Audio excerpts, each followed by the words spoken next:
organizing us. Right? He's not messy, though. He was the dude from the kid from the movies that would like, all right, if I can be with this girl for like 1 to 1:15, and then I would run over to this house, jump over some bushes, go through the back door, hook up with that girl from like 1:45 to 2. Keep it neat and tidy. Yeah. Neat and tidy. No need to make calendar. mess. No need to break. You'd be no need sending to lines. break hearts. Meanwhile, yo, we messy over here. Huss and I. Not good. Dance floor. Huss, man, what's up with this Duxbury story? No, nothing. Honestly, Come on, this man, tell us the story. nothing. Hashtag No, me too, times up. What happened in Duxbury? not happening. Not happening. What happened in Duxbury? No, there's nothing. Nothing really happened. Was there a duck involved in the smash? What happened, man? I wish. No. Whoa. No, that wasn't. Well, No, beastie. I know, rubber duckies. All right. Tell me what happened in Brazil versus Belgium. 255. Trying to break open the door. No, dude. Slow roll. By the way, so Rescue everyone them. knows we're talking about a pass from like 15 years ago, not 15 days ago. Just so you know. Yo, Linz. Yeah, exactly. That's Huss was right. in Duxbury 15 days ago. We can't be talking like it just happened because we spend way too much time together. Many years ago, because long Lindsay time would be like, "You're not going to podcasts, I bet. Where have you been? You guys don't hang out 3-4 times a week." Look, like, as Bernie Mac would say, it happened long time ago. Long time ago. But to answer your question, Brazil got robbed. That's what happened. Oh my God. Brazil got robbed. knew you were gonna You take cannot that tell me angle. they did not get robbed. Okay, here's the thing about getting robbed. You can't get robbed if you drop $10 on the ground, walk away, and someone else picks it up. That's not robbing it. That means you dropped $10. So someone stole from you. Brazil lost their Lost it. $10. No. They lost it for themselves. They had There was chances. a gun pointed to their face. They said, "Put your hands up and give me the wallet." Shit didn't even make sense because their hands were up. Thank We're you. scared. And Brazil got robbed. But the thing is, if Brazil had that gun, you wouldn't feel afraid because they couldn't shoot on target. Yeah, but to still bust the cap, you still run. You'll still run away. You guys are spiraling. What are we talking about? Analogies, bro. Us took it to analogies. I'm just saying that there was a penalty kick. There were 2 PK calls. One of them was Fugazi, the one where Neymar kind of flicked his Should foot have out. been a yellow. You should have gotten a yellow long time ago. But there was the second one. Gabi Jesus. Gabi Jesus. Thank you. Sound Company. That was a legit PK. Look, some people are going to say, tell you he why kicked it it wasn't. too far out Thank of bounds. you. Ball was in the play. The contact was made prior to the ball going out. No, The ball going out of bounds. Agreed. Therefore, it's a PK. No, agreed. But there's So also, agreed it's a PK. Thank you. Case closed. No, agreed that the ball wasn't out of bounds yet. But the key is, had he not been fouled, was he going to get to that ball? No. Yes, he was. He wasn't. He cut, dude. By the time he got hit, right, he was starting his cut. You right? are underestimating a Brazilian's No, quickness right now, stop it. especially Gabi I Jesus, watched- not just dude, any Brazilian. I watched this Gabi guy Jesus. for 5 games with his quickness. The only quickness I saw was him getting back in defense. There was no quickness breaking down defenders. Oh, wow, man. Why you 0 gotta goals go all this that? World Cup, Gabi All right. Jesus. All right, yeah. He didn't Not a have, single he didn't have goal. the World Cup I thought he would. If he was going to get to that ball, there's no question that there'd be a bigger case. The difference is, yes, he was hit. Yes, if he was going to get to the ball, it should have been a PK. Yes, the ball wasn't out of bounds. But had he not been touched, that cut touch was if too the ball big. was not out of bounds, There's 2 plays, And dude. You know there's 2 I there's know. 2 like parts to that rule. Yes, yes. One it's of them not is just, the it's ball's not, in bounds, so check. Yes, and then that's a obviously PK. it has to be. Is he going to make it to the ball? We've seen that play where a player will touch it around the defender like extra far, get checked by and the there's defender, no chance he's gonna and the make ref it. says I no get it. call, even So though it's we obstruction. differ in that I believe he was gonna get there. Got it. You'd say he won't get there. Hell no. I think they got robbed because of that. I think that was a PK, straight up. But Brazil didn't take their chances. Thiago Silva, like the beginning of the game, man, beautiful corner kicking by Neymar, my boy. I'm like his only backup right here. Everybody's turned on Neymar. You and Brazil are his only backup, his home country. Dude, in the first 10 minutes of this game, Belgium were shell-shocked. On the ropes. I was seeing 3-0, 4-0 at half. I think the key turning point was the fact that you brought up Thiago Silva hitting that post, man. If that goes in, Belgium's probably having a hard time with this game because then they open up, which opens them up to the Brazilian counter, which you saw against Mexico. So dangerous. Was so dangerous. Even in this game was dangerous at certain points in the first half. But, man, the gods know. Fuck out of When here. you come with this Euro Bonita, not Joga Bonita. No, my Euro God. You Bonita. disrespected now. No, there's no You disrespect, dude. disrespected. You look at all these players, right? Use your own word. There's Don't only- use bonita. There's only Use a there's Belgian only word. one.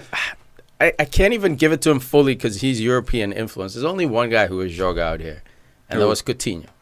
That's it. Coutinho was out there, doused in at the right time. Firmino when he came on. Firmino was as well. Firmino was as well. And that's the biggest takeaway from this tournament. Well, two big takeaways. One, Brazil is not a one-man team. There are other countries out there They're who not. get a superstar every 5 to 10 years. They throw everything on him. You look at Sweden with Zlatan.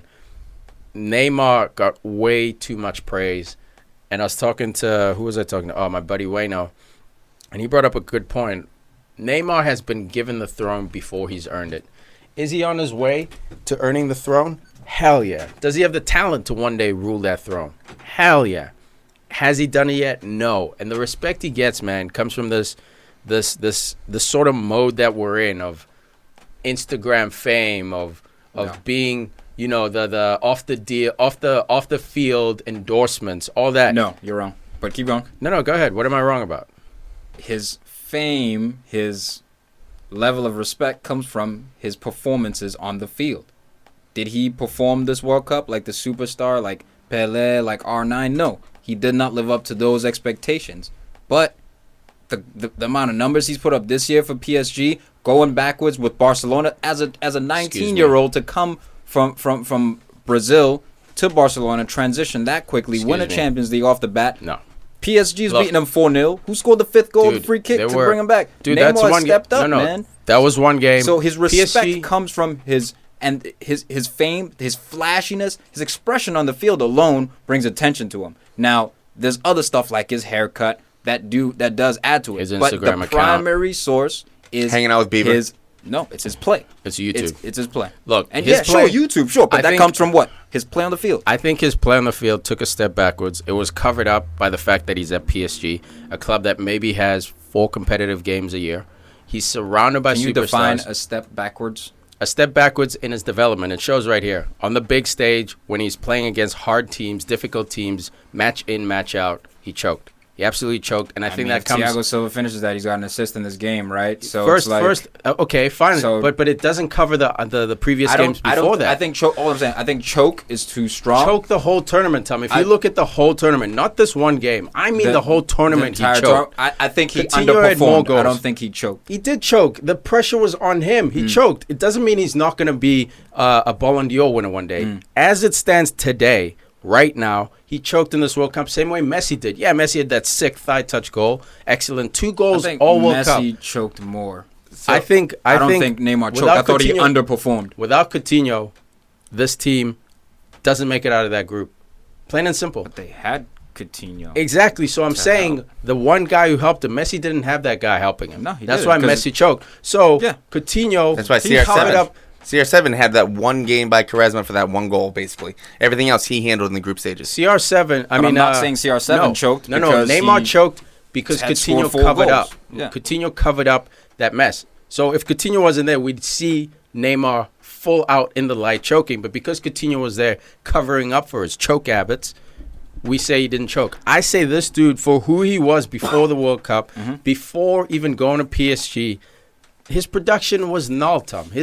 He took people on. Maybe he won his battles a the couple most times. out of any play in the world. The couple goals he scored weren't like game-winning goals. That first goal he got was a tap in. They were kind of insurance goals. And they went to like the 90th minute, yeah, dude. they were insurance goals. So like for me, I'm saying for looking at him as a top 3 player in the world, potential Ballon d'Or guy, he choked this tournament. Doesn't mean his career is over. Look, man, I'm not mad at that. I don't want to associate He did this it. tournament. I know you love him. I don't want to your associate emotions, it. I don't but want he to choked. associate it. I don't So want to associate it with I'll choke. agree with you on some of those points where PSG, I don't think, helped him at all. Not at all. And let's think back. This is his first year that he was the leader, quote-unquote leader of the team, because he left Barcelona where he had Messi. And then he had all those legendary players who had experience behind him. Yeah, So he Suarez, just all kind that. of did his thing. Yes, he had to play defense. But when he got the ball, there were many people he could just count on to have the brains almost. Yeah. And the one time that we said Neymar led his team was his country during the World Cup. I can't say that he played the best quality. He played against the best quality teams in the World Cup. So when he comes into this, you saw the difference between the World Cup quality. The Olympics. Sorry, not the World Cup. The Olympic quality. Olympics. Sorry, my fault. So it was the Olympics that he brought Brazil to win the gold for the first time ever. Yeah. So, but that's cool. But at the same time, it's cute. But at the same time, you saw the different quality from the Olympics to the World Cup. Yeah. Where when he brought it, now that he's in the World Cup playing all the big dogs. Can we put this in context as well? Like, he was recovering from a fractured foot. I understand that. So, but at the same time, can we start to maybe think he wanted more of the title than the responsibility? I don't know. Huss, I like that point, but I don't put it on him because he never put that title on himself. I put it on the media. Everyone watching these YouTube highlights of him stepping over people, of him scoring these wonder goals. People were so quick to give this kid the title. Is he talented? Yes, man. We saw it in Adriano. We saw it in Robinho. The title. The media is. No, we know who the title belongs to. No, Tom. The next What's gen, that? Yeah, you're bro. the up-and-comer, but you got to be... Yeah. No, Tom. If you... Come on, man. I'm just saying title is you're the champion, right? If you have the title, you're the champion. What's the title? No, the title of being the top player on the team. Well, top player... Okay, so then... Well, not only that, but title of being the best player on your team. Being the leader of your team, where he wasn't with Barcelona. Of your team. Being the future of your team. Having everything rest on your shoulders. Then that title. Yes. Okay, not the title of best player. No. Let's be specific. He's not the best player in the world. Championship number one. Like, it's like when we discuss the best players in the world, we obviously know who 1 and 2 goes to. So, like, if that's you're why a I was trying to fan, figure out what title are you talking about. Bro, he hasn't won any Ballon d'Ors ever in his career. You know what I mean? Like, it's established. It's intrinsic. If you're a footy fan, we know that people aren't saying Neymar is better than Ronaldo, Messi. Okay. But we just need to know what you're saying. Yeah. Dude, we're saying he's next in line. Okay, he's the next emperor to the throne. And I'm saying people gave him that title too early. When you got guys like De Bruyne out there doing it. You know what I mean? When you got guys like Mbappe doing it. Okay, so you don't think he earned that title? He hasn't earned it yet. He's on his way. Up-and-comer. This is a step backwards. PSG was a step backwards. He had that balling-ass game where he came back against Barcelona. Congrats, bro. You did it. But... the rest of the season, man, everything is accomplishments. We for a top 3 player, cool, bro. Tom, did your thing, dude. It's the same way Messi. Bro. It's the same way Messi gets brushed. Right. When you're at the top, dude, LeBron James gets brushed all the times. He made it to 7 NBA finals. Does it make it right, dude? But it makes a reality. Right or wrong, sure. Right or wrong, I'm not debating right or wrong. So you're choosing wrong over right then? No, I'm not. I'm choosing reality. The reality is this guy's fame and fortune has him as that next guy in line. And I'm saying this World Cup has put a lot of questions into that. So it sounds like you're saying, because I hate when people tell me like what I'm saying, but it sounds like you're saying that he didn't deserve that guy of third best player in the world. That there was all along, there's been someone who's better than him. No, I'm saying he didn't deserve it as easily as he got it. There should be more debate, and this World Cup proves there should be more debate. Okay, I think I want to put it in some context. Injuries. Everyone's banged up, you know what I mean. But it is a reality that he was recovering from a fractured foot. So this isn't Neymar coming off a blistering season off PSG. Had he not got injured, who knows what would have happened? Maybe would have been in super form for this tournament, but that's not the case. Did he choke? All right, fine. I'll fucking concede. This dude. He wasn't the best player on Brazil. Had he been, and that's my definition of it, had he been the best player on Brazil this tournament, then I could be like, okay, he underperformed. But agreed. Coutinho, I think, was the guy who shown the most for Brazil. And as for Belgium, man, look, I said the previous episode, like, you may not be able to win the World Cup with the 3-4-3. Look, I was thinking about this the other day. I guess formations don't really matter. It's what the players do. It's how, like, they matter to some degree, but... just because you play a certain formation, it doesn't necessarily mean that you won't or will win a game. Well, look, in this game, they played a flat back 4. So, to your point, to strengthen your point, they did realize the 3-4-3 or the 3-5-2, whatever, the 3-back system, there are flaws to it, especially against the front 3 because you got one-on-one battles across the back. This game, they played a flat back 4. I wouldn't be surprised against France they come out again in a flat back 4. Well, Martinez did exactly what we talked about with Belgium. Fellaini, Chadley, they both start. Tiki and myself both had Fellaini starting in FIFA. He's been balling. You got to give him props. Chadley wasn't as good as I thought he was as a starter. Maybe give Mertens that extra start. But yes, they dirty work, Chadley. That's what I liked about him. That's why they had him on there. Dirty work. So what happened yesterday? Did they play in the flat back 4? yes and no, because Munier was going up as well. So they were at times playing 3, but he was definitely coming back and Huss, playing. You guys are confusing an attacking fullback with the 3-back system. So you look at Arsenal when Bayern goes up the most, right? He goes up the most. It doesn't change into like a 3-back system. Sure, the other guy holds, the other fullback will hold position, but it doesn't turn into a 3. When Man United, when Valencia bombs forward, Ashley Young will sit, but it doesn't turn into a 3 system. It was just the way you tell the system is defensively, when they don't have possession, what are the lines? And they were always 4. So Chadley would push up onto either Paulinho or Fagner, and on the other side, Fellaini would either push up onto Coutinho and sometimes Marcelo. So you could tell in the defensive block it was 4-4-1-1. Yeah, no, I truly agree that on the defensive end he would hustle back and play that back, because like also shifted when they did. When he did go up, you saw Witzel drop in, really hold and help out the defense. Same way City does in Chelsea. I really like the personnel they have. They have like Vertonghen at left back, Company, and Alderweireld. So that's 3 center backs. So it's almost as like sometimes shift them. Yeah. So the craziest thing about this, as weird as this was, kind of weird to see at the beginning with Lukaku playing the right wing, and then De Bruyne playing up top. Mostly, I'm like, what's going on here? What's going on? I didn't know if there was a on paper they were going to play that, and then I thought maybe Lukaku would come in, maybe De Bruyne would kind of keep overlapping. You know what it was? But no, find a way to squeeze in Fellaini. Lukaku playing on the right side. Tell me why. The power, the speed. He didn't need multiple moves, because the thing is, yes, can he hold the ball up with his back to goal? Yes. But the one thing that most players at this level, even at this level, don't have is his power and speed. Bro, him and It's usually one or the other. At it, dude. There was only one reason, not only one reason, but there was a reason, and I've been calling this since watching Real Madrid for the last couple of years. There was one reason why they took their true number 9 and they put him at right wing to counter that left back of Marcelo. That lack of work from Marcelo. I called it in the Champions League multiple times. I've called it in La Liga. Ever, man. All of a sudden, both your boys are getting exposed. All Tiki's predictions from like 3 years ago. His predictions. Because I've been saying it. Like, and Martinez finally listened to PFC Tiki and was like, and the stars aligned. They aligned, dude. And there was an eclipse. And you weren't ready with your goggles, bro. I'm telling you, Marcelo, excellent going forward. You can't replace his forward production, but what's the second word in his defensive, in his position? It's back, which he rarely does, man. And that goal that came from the first goal from De Bruyne, I can't blame him too much because it's a counterattack. You talking about the one where he didn't? That was. But it was a 2v1 on him, and he chose to cover the runner, the overlapping runner, Munier. Who's the most dangerous person? Stop it. Kids. Who's the most dangerous person?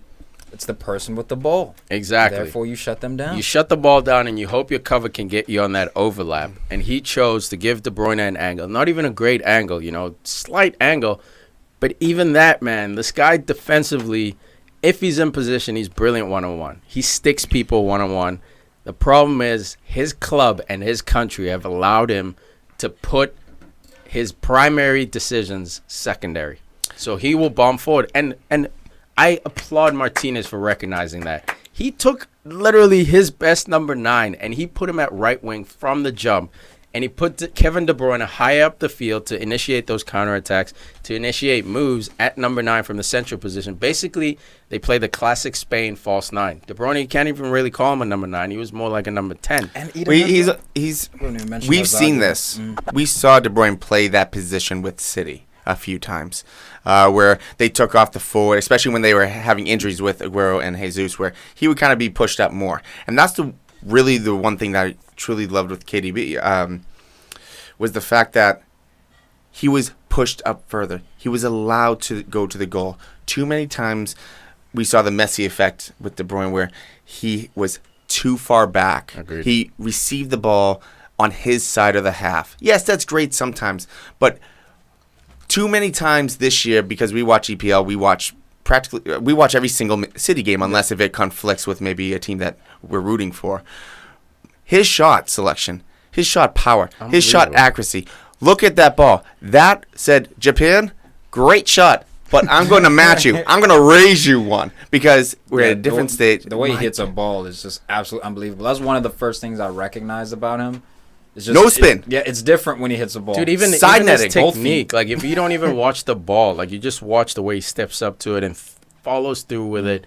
Man, not the best goal, but like one of the goals that stand out for me was when City beat Chelsea 1-0, and he took that left foot shot from the top of the 18 against That's what I was thinking about. Courtois. Mm-hmm. Like left and right. And Courtois was amazing this game. Like, absolutely unreal. That save, man, that was a highlight. That was a career save. But then to me, that impressed me was one off a corner kick, I believe, or a cross that came in, deflected, looked like it may have been an own goal. Gets a big right bear paw on it. Yeah, man. I mean, he was brilliant. He's back. Look, Fellaini was good.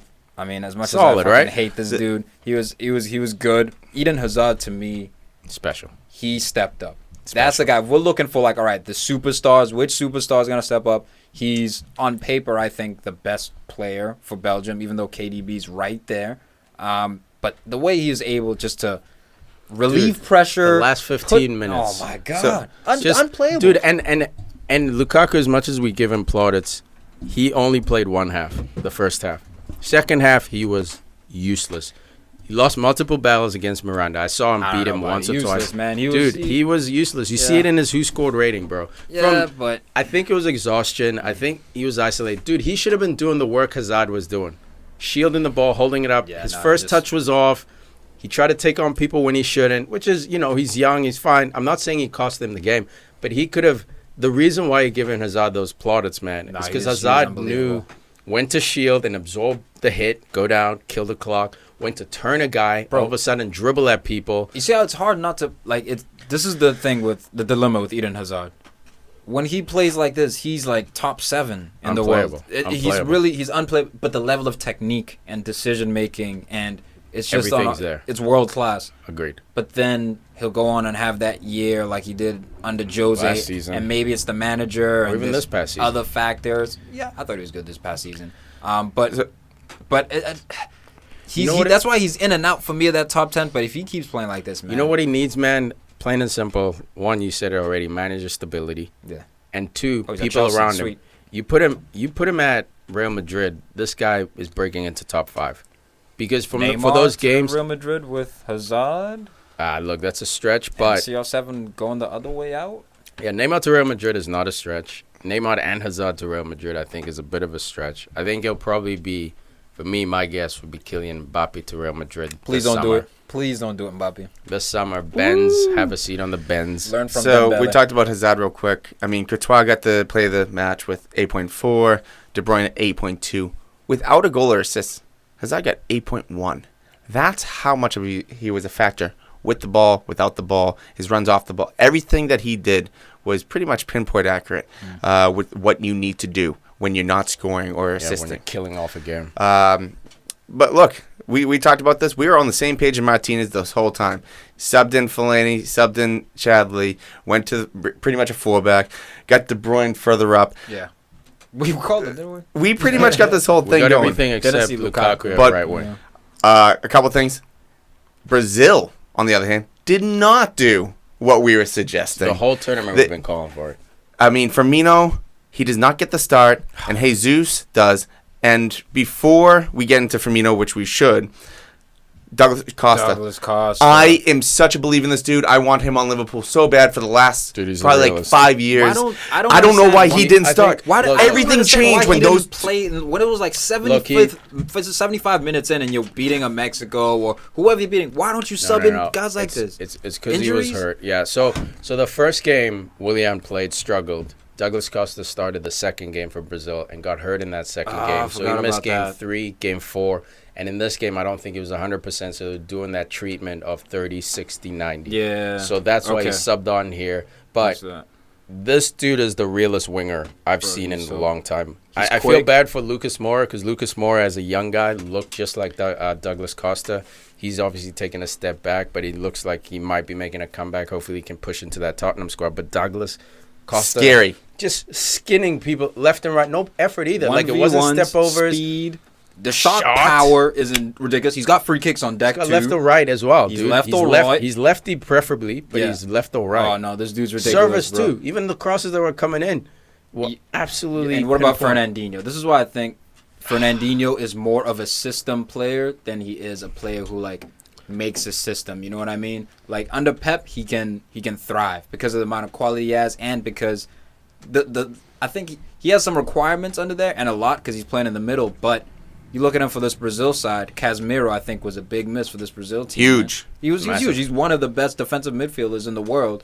You know, easily. And he can shoot from distance. Fernandinho gets the own goal, which was a pretty shitty one. Gabi Jesus did miss that header.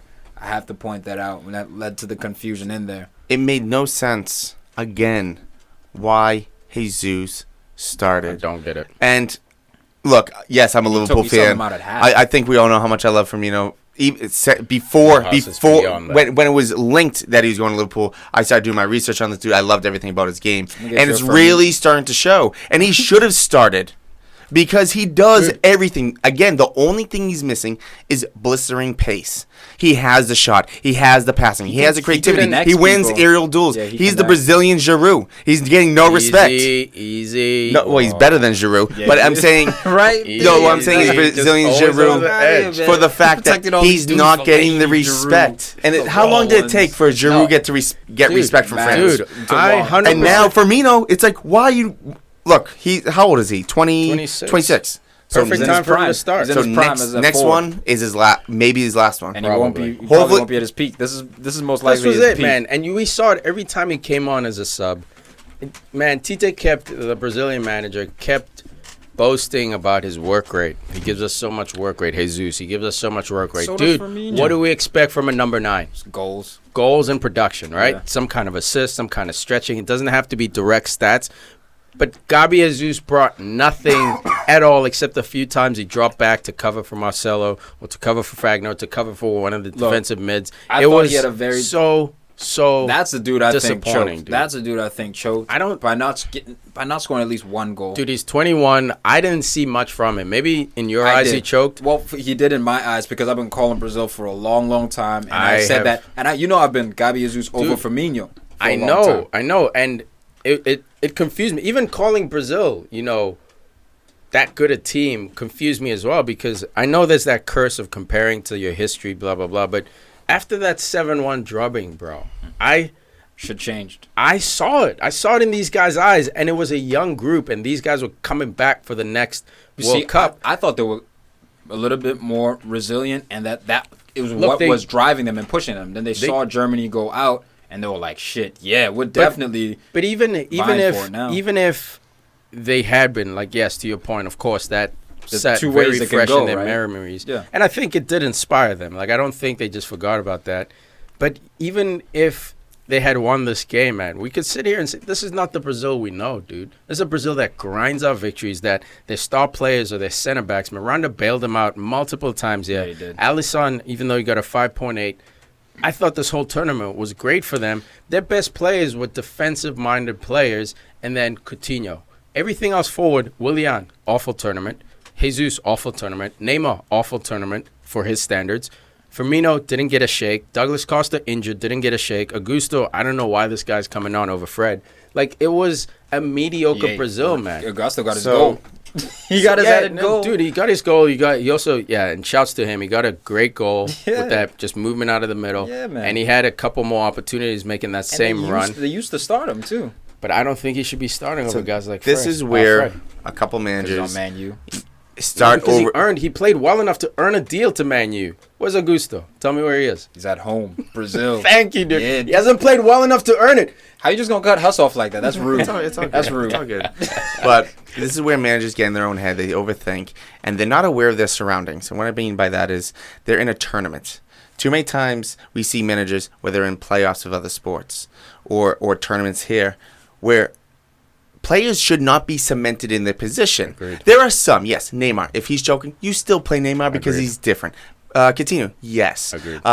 Hazard for Belgium, yes, you have to play the hot hand. The 21-year-old? But look at Belgium. They made changes. But the best comparison that I can see right here, just because it's the same position, Russia. Yes, Cheryshev got on, scored a bunch of goals, helped them through because there was an injury. But Daizuba, the striker. He's the Zuba. No, Zuba. Zuba. Well, whatever. How you gonna get the pronunciation? They get it wrong again. That kills all my fire right there. That was an extinguisher. No, it's all good. It's all good. Sorry, bro. But the point is, he came on and he was definitely a difference maker for Russia. Brazil, I truly believe if they switched out, not in the first game, not the second game, but the third game, start giving Firmino a little bit more time, start him for the third. I think he would have done better in the third, and the way they did well in Mexico. And then right here, you start Firmino, I think Brazil wins. And for those of you who still out there are like, oh, Firmino's not as good as Gavi, he's not as explosive. Look at the year he had. Hot hands. Liverpool got to the Champions League final. They finished third in the EPL. He was. They all had like 9 goals. And at a point in the everyone wants to give it to Salah. Yeah. Yes, Salah put the numbers up over 40 goals, blah blah blah. Yeah. But you watch the role Firmino played in those. Half of those were Firmino holding the ball up, laying it off to either Weege or Sane or someone. Mane, and then they'd slot Salah in, or he'd directly slot Salah in himself. You know, there were very few goals where Salah picked it up from his half and ran it all the way up the field. He got a lot of system goals, a lot of stretching the play, moving defenders around. No, Firmino was integral. Firmino should get 10% of Coutinho's salary at Barcelona. The work rate. Everything. Here's why Firmino is similar to Giroud. He makes those around him better.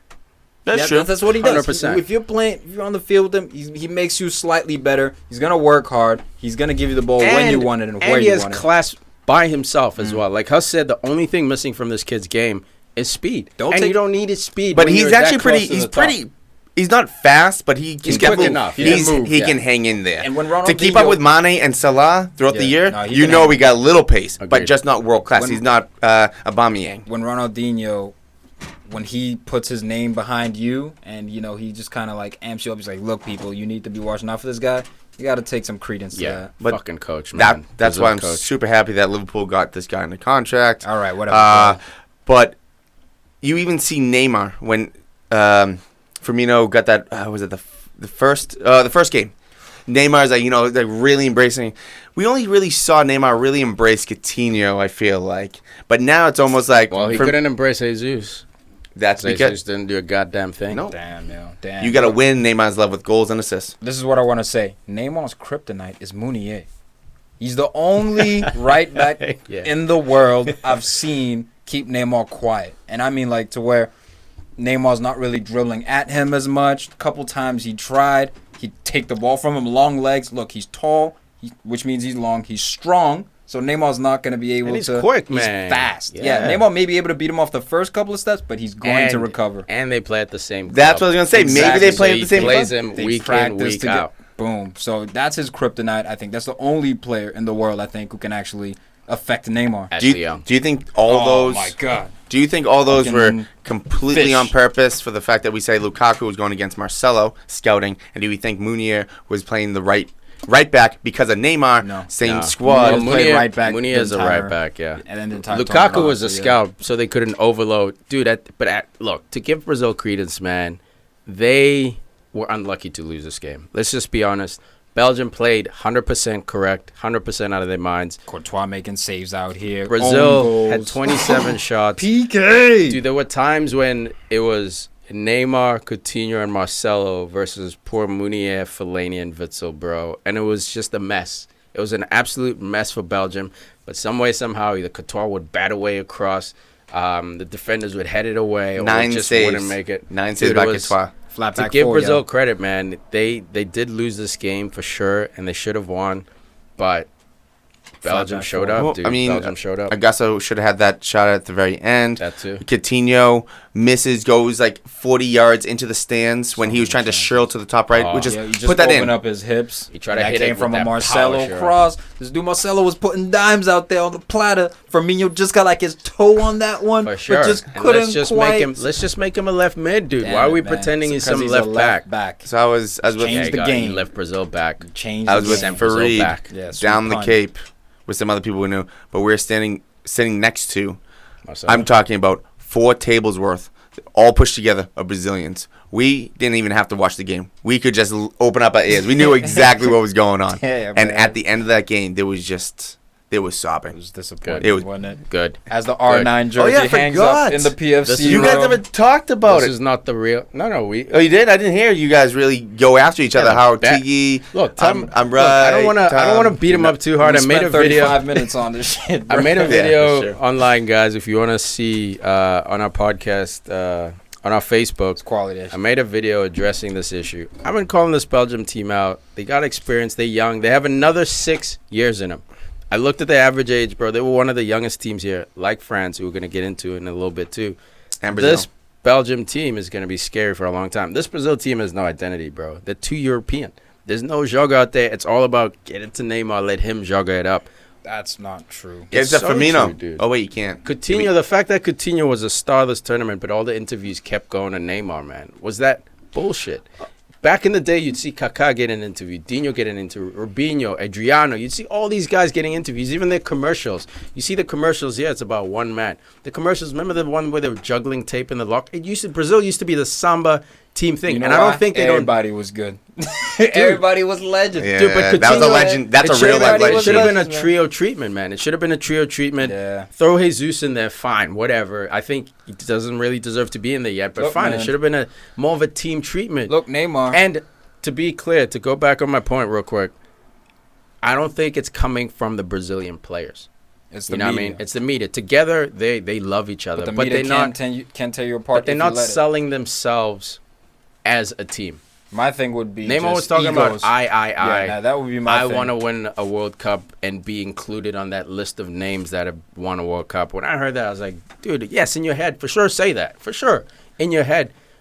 But put the team first out there in the media, man. Out there in the media, team comes first. Real quick statement. I think Coutinho may have had the 2 best assists all tournament. Unbelievable. That The little first, scoop. the first one to Paulinho, where it bounced and he could flick it Yeah. over. It was literally perfect. And then this one to Augusto, Little just, pancake it flip. fell on his face basically. Pop over you. It was brilliant, man. Absolutely brilliant. It's coming home. That Suarez cross to Cavani was Oh, okay. that was so- a rope. That's true. Yeah, that's That was true. a rope of dope. There's been a lot, but I mean, But that- yeah, Coutinho, nah, the he's had smoothness. 2 really nice ones. I may have overreacted, but The they were really finesse. good. Don't, Dude, man, the- that sounds like Huss misses someone. Dude, the Lingard, At Liverpool. the Lingard Dude. ping to A little Dele bit. Alli. That was class too. Lingard out here doing it. Dele Alli surviving by the skin on his teeth. He's one of those guys as well. We're talking Sweden 0, England 2. Well, he's one of those guys also in the media, him and Sterling, where there were reports of like, dude, you got to pull these guys. Yeah. And he responds with a goal. Everybody, man. No, English, look, English look, fans. it's not be English fickle fans. Sometimes It's not English fans, man. What they were basically saying was switch the shape. That's all they were saying. They weren't saying Dele Alli sucks. I heard. Look, man. I heard lots of people saying switch Raheem Sterling and Rashford. Dele Alli. For Rashford, I'm not absolutely. too mad at that. I'm not too That's mad what I'm at saying. that. It wasn't like this critique But of like what he I sucks. did hear, no, that you see, maybe it's who I was hanging out with. That's what Who were seems you to hanging tend. out with? Let's call them out by name. Look, man, coaches at a coaching course, and they happen to be some English guys who are in there like, oh, Raheem sucks. I don't get why he's starting. Those and guys are this- maniacs. Look, and I had to shut it down. Like, I listened to it for a little bit. They're like, oh, he's terrible. He's awful. He's can't whip a ball in. Like, just going in on him. You can't shoot from distance. Pulling The a classic Huss. Huss. Do I was like, you say you can't shoot they within? did say, he said, he Did you say can't- 12 yards? Yeah, yes. He said he has to be like within 12 yards. No way. Not playing. I thought of you at that moment. I was like, shit, Huss, like, he's onto something, Motherfuckers bro. are listening to the podcast, Yeah, man. jumping on Team Huss. For By the way, real. the commentator said something about it too, I think. Look, Maybe man- not 12 yards, but they said something about That's fine, man. That's fine. But I had to shut down the he sucks talk because you get 18 goals, 11 assists in the EPL. does not suck. All of a sudden, it's like, what are we talking about? Settle down. And he's been doing that work since Liverpool. Maybe not the 18-12, but there's He's a reason nice. why Man City bought him. He's nice, bro. Raheem is nice. Is he having a shitty tournament? Yeah, he's having a shitty tournament. And you could see in this game, he wanted it too much. He was too Yeah. greedy at times. Just lay the ball back. To Harry Kane. Yeah, Yep. come on, There's a man. better one. It's not so much that there's a reason why Man City want him. There's a reason why Liverpool fans were so mad and giving a gripe that That he too. left. That It too. wasn't about salary, because if he was bad and he wanted more salary and he left, people were like, all right, see you later. But I mean, because he was good and people saw what he was going to be, everyone pretty much saw his blistering speed. You take away his speed, is he on a top team? No. Probably not. No. If he take can over, work yeah. on his shooting, right now because the quick reactions, which he has Pep on the side barking his orders. If he doesn't have Pep, I don't know. If he loses mojo, we've seen. But the shooting, if his shooting improves, he can be top class. Look, I'll tell you why. Don't underrate his brain, too. Don't underrate his brain. Exactly, man. I'll tell you why. It's simply this kid does not accelerate down the middle. Yes, we saw it for City, but City's a system team. You can plug Delph at left back, and he'll play like the best left back in the world. Yep. So Sterling playing center forward at City when Jesus and Aguero were injured, yeah, he was still productive, but that's a system thing. This kid should not be down the middle. Plain and simple, should not be down the middle. Unfortunately, I'm not sitting here saying Southgate should switch his tactics because this 3-back system is working wonders for him. Yeah, keep it. But that's why I call he's a winger playing center forward exactly. instead of Rashford, who's a natural center forward playing winger. Exactly, and people want to sell Rashford as a winger. And the only reason he's out there on the wings because he doesn't get opportunities at that 9 position. I'm not sitting here saying he would have scored those, but he would have been more direct about it. He would have been more productive from that center mid position. I still think center forward position. I still think Sterling is doing the work for England. I just think there's going to be a time when you need 2 number 9s to show up in a game. And for him, I don't know, man. I don't know if he's that dude. I was saying the same thing about Daly last week, and for him, he shows up. He comes up and he shows up. So next game, who knows? Next game is against Croatia. Who knows? Maybe Sterling, that's the game when he puts the game on away. So who knows, man? But people have to realize that even if Sterling doesn't touch the ball, the defense has to be aware of him because he's so fast that you have to keep a guy always patrolling him. Maybe even 2 guys, depending on where the ball lands. Talking about Lingard real quick. Again, I was with Fareed. We're talking, and long-time fans know that Fareed did not like Lingard. And he asked me, like, yo, do you like this? I'm like, yeah. Real quick, I was like, I like the fact that he's shifty, but he plays so quickly. And then right after that, literally, as I finish my sentence, he gets the ball, swings it into Delhi, and they score. I'm like, that's exactly it. Because it was because he went for the shot, that quick release of the shot, and then he slid, he went to the right, and right away, first time, over the top to Delhi.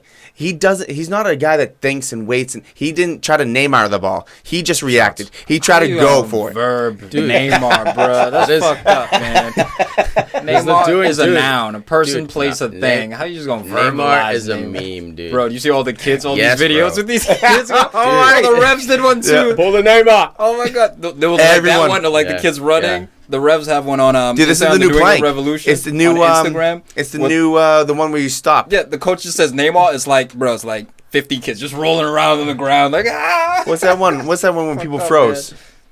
Do you know which one I'm talking about? There was some sort of challenge. They challenge and they just walk around with the camera. No one can move. This is the new challenge, Neymar challenge.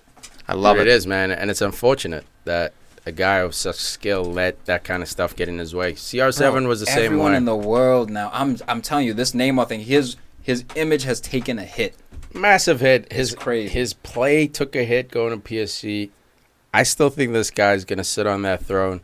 It's just certain little things he needs to adjust. Be more direct. When you get that ball, you have too many skills in your locker to sit there and dangle your foot. Get that bullshit out. You don't need to. You can literally take one touch, get a guy on his heels, and get through him 9 out of 10 times, Keep dude. Dangling that foot, dog. So lame, dude. You never saw Dino out there dangling. All right. There's no dangling out there. Of course he was dangling. Please, if we're going to talk about someone... He was dangling and dipping his nuts in people's mouths. He was doing it all. If we're going to talk about someone, let's talk about someone from England who has really impressed because Snack sent us a message earlier and said... We were talking about someone... Let's talk about you didn't even say his name. From England. Let's talk about someone. You should say his name. Okay. Harry Maguire. That's his name. Fucking taking so long. No, that's Royal Rollout. That's the Royal Rollout right there, dude. The Ryan Royal Rollout right there. Okay, so Snack sent us a message. Who's the players that really proved himself to get on top team? Harry Maguire. By far is one of the top players that really impressed that needs to get on a top team. He's outrageous. When there was a free kick, set piece, corner, anything, the first person that always finds himself around the ball, Harry Maguire. Who gets a piece on the ball? Harry Maguire. At least he's challenging it for it so he can go behind him. He takes out the strongest player. Do you see him doing moves out there at the top of the box? Boom. He's doing actual moves, cutting people up real quick. Not many, but it was like that one time during the game I got excited. He made a slide tackle at the other opponent's 18, gets up, gets the ball, crosses in, or a quick pass. I forget exactly what. He's a beast, bro. He is everywhere. I think that his agility and speed is underrated for his size.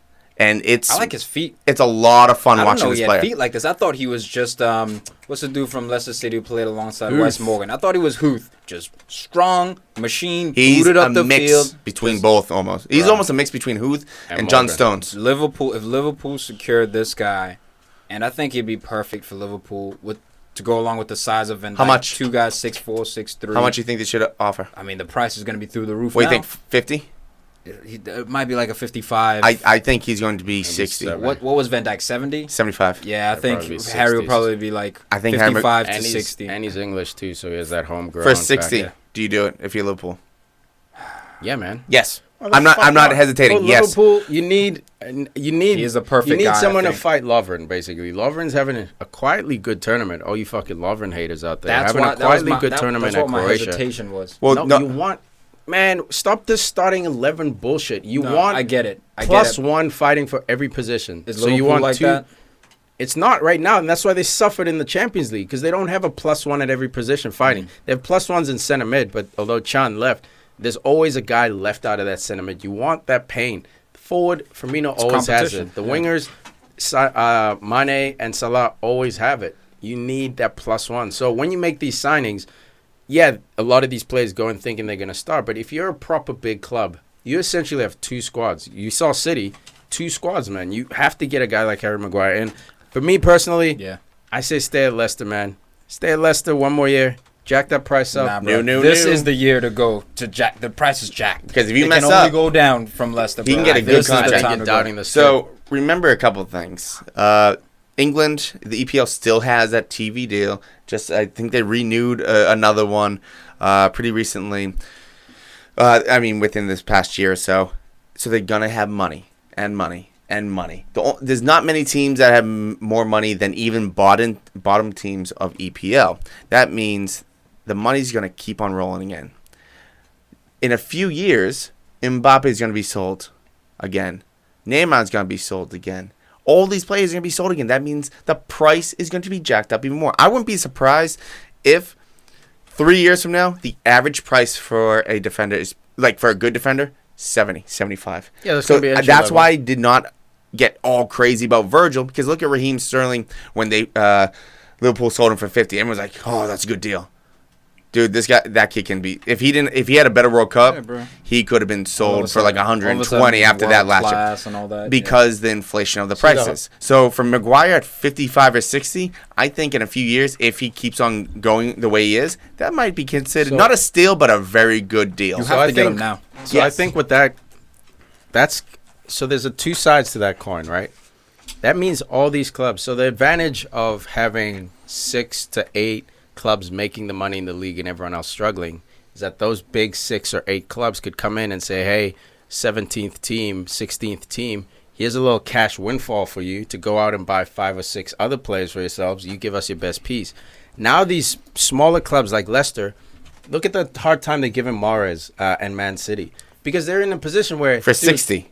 Mahrez. No, for whatever, dude. For whatever. It's going to be harder to negotiate. They're giving him a hard time. Go deeper. Like Man City is having a hard time landing a transfer figure from Leicester to purchase, for the rights to purchase Mahrez. Okay. Why? Because Leicester don't need that cash. Yeah. That's the difference. 5 years ago, Leicester would have sold Mahrez in a heartbeat because they could cash out, build the system. But because the quality of the player. Actually. It's harder to buy something from a rich person than a poor person.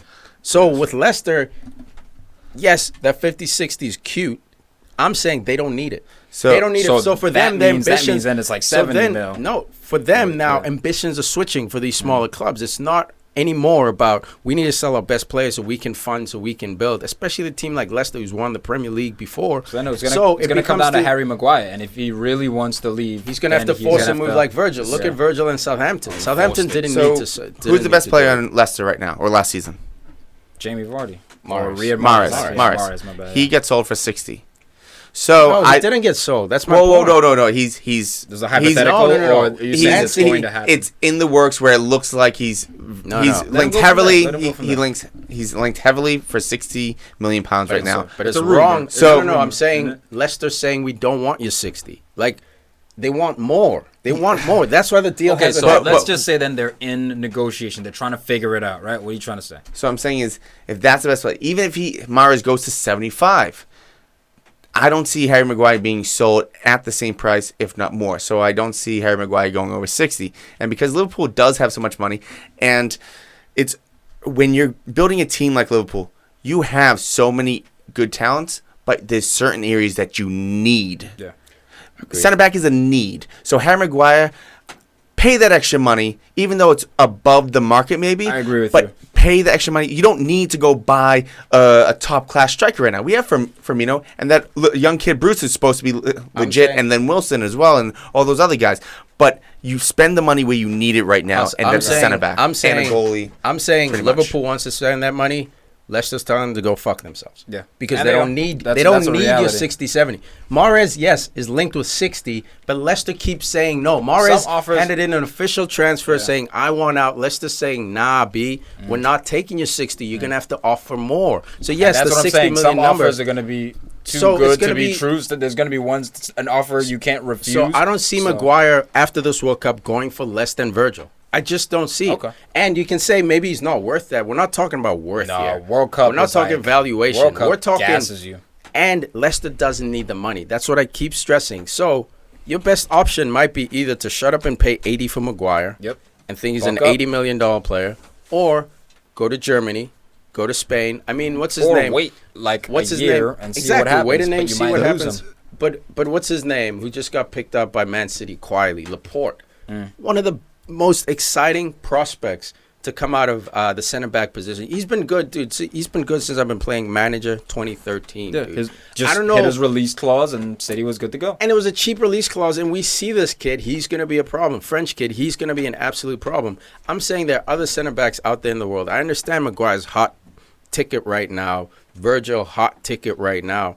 I'm saying you can go to a Germany and find a guy who maybe doesn't have the Maguire profile, but could potentially be that dude and get him at 40. How about Croatia? Because they're also linked with the crazy dude with the ponytail. Vida. Oh, come on. Dudes with the Vida. So Come on. How can you basically- hate that basically, dude? For 12, I think it's linked at. I think it's 12 mil that he's rumored at. Okay. Yeah, so I was gonna basically say, Premier don't League- Maybe the new Clavin, So basically, Premier League clubs That's but terrible. better. But better. are going to have a harder time Better hope buying so. from Premier League clubs, man, because these other Premier League rivals. clubs don't need the money. You're going to have to expend that scouting network and go overseas. Real quick, Sweden I thought was poor.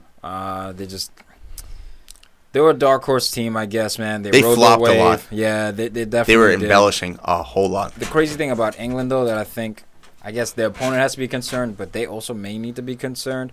8 of their 11 goals have came from dead balls. So I guess, yeah, it's a strength of theirs. They can look forward to set pieces, but they don't seem to score much from open play. So maybe switching up that I know. lineup. I loved Yeah. Loftus-Cheek. I thought maybe he should have come in, but he doesn't have the experience, so I get it.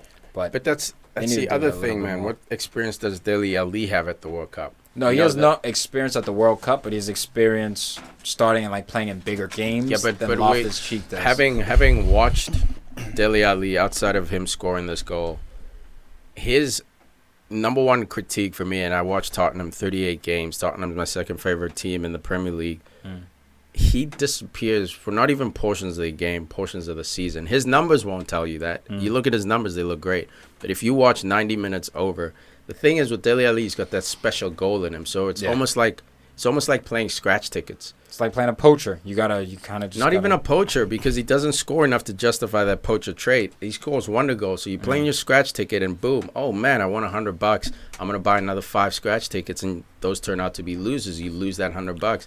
That's the risk of not playing Dele Ali. He's that scratch ticket player.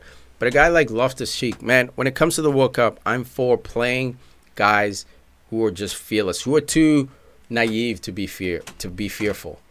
Guy like Rashford, nothing to fucking lose, man. You watch him in that friendly before the World Cup. He's out there elastic-going people. He's pulling all kinds of moves out of his bucket. The wonder goal he scored. Why not put that energy into a World Cup? At this stage, I get it. It might be late, semifinal, That's why. out of rhythm. nerves. But it's Nerves man, are a be real brave, thing. man.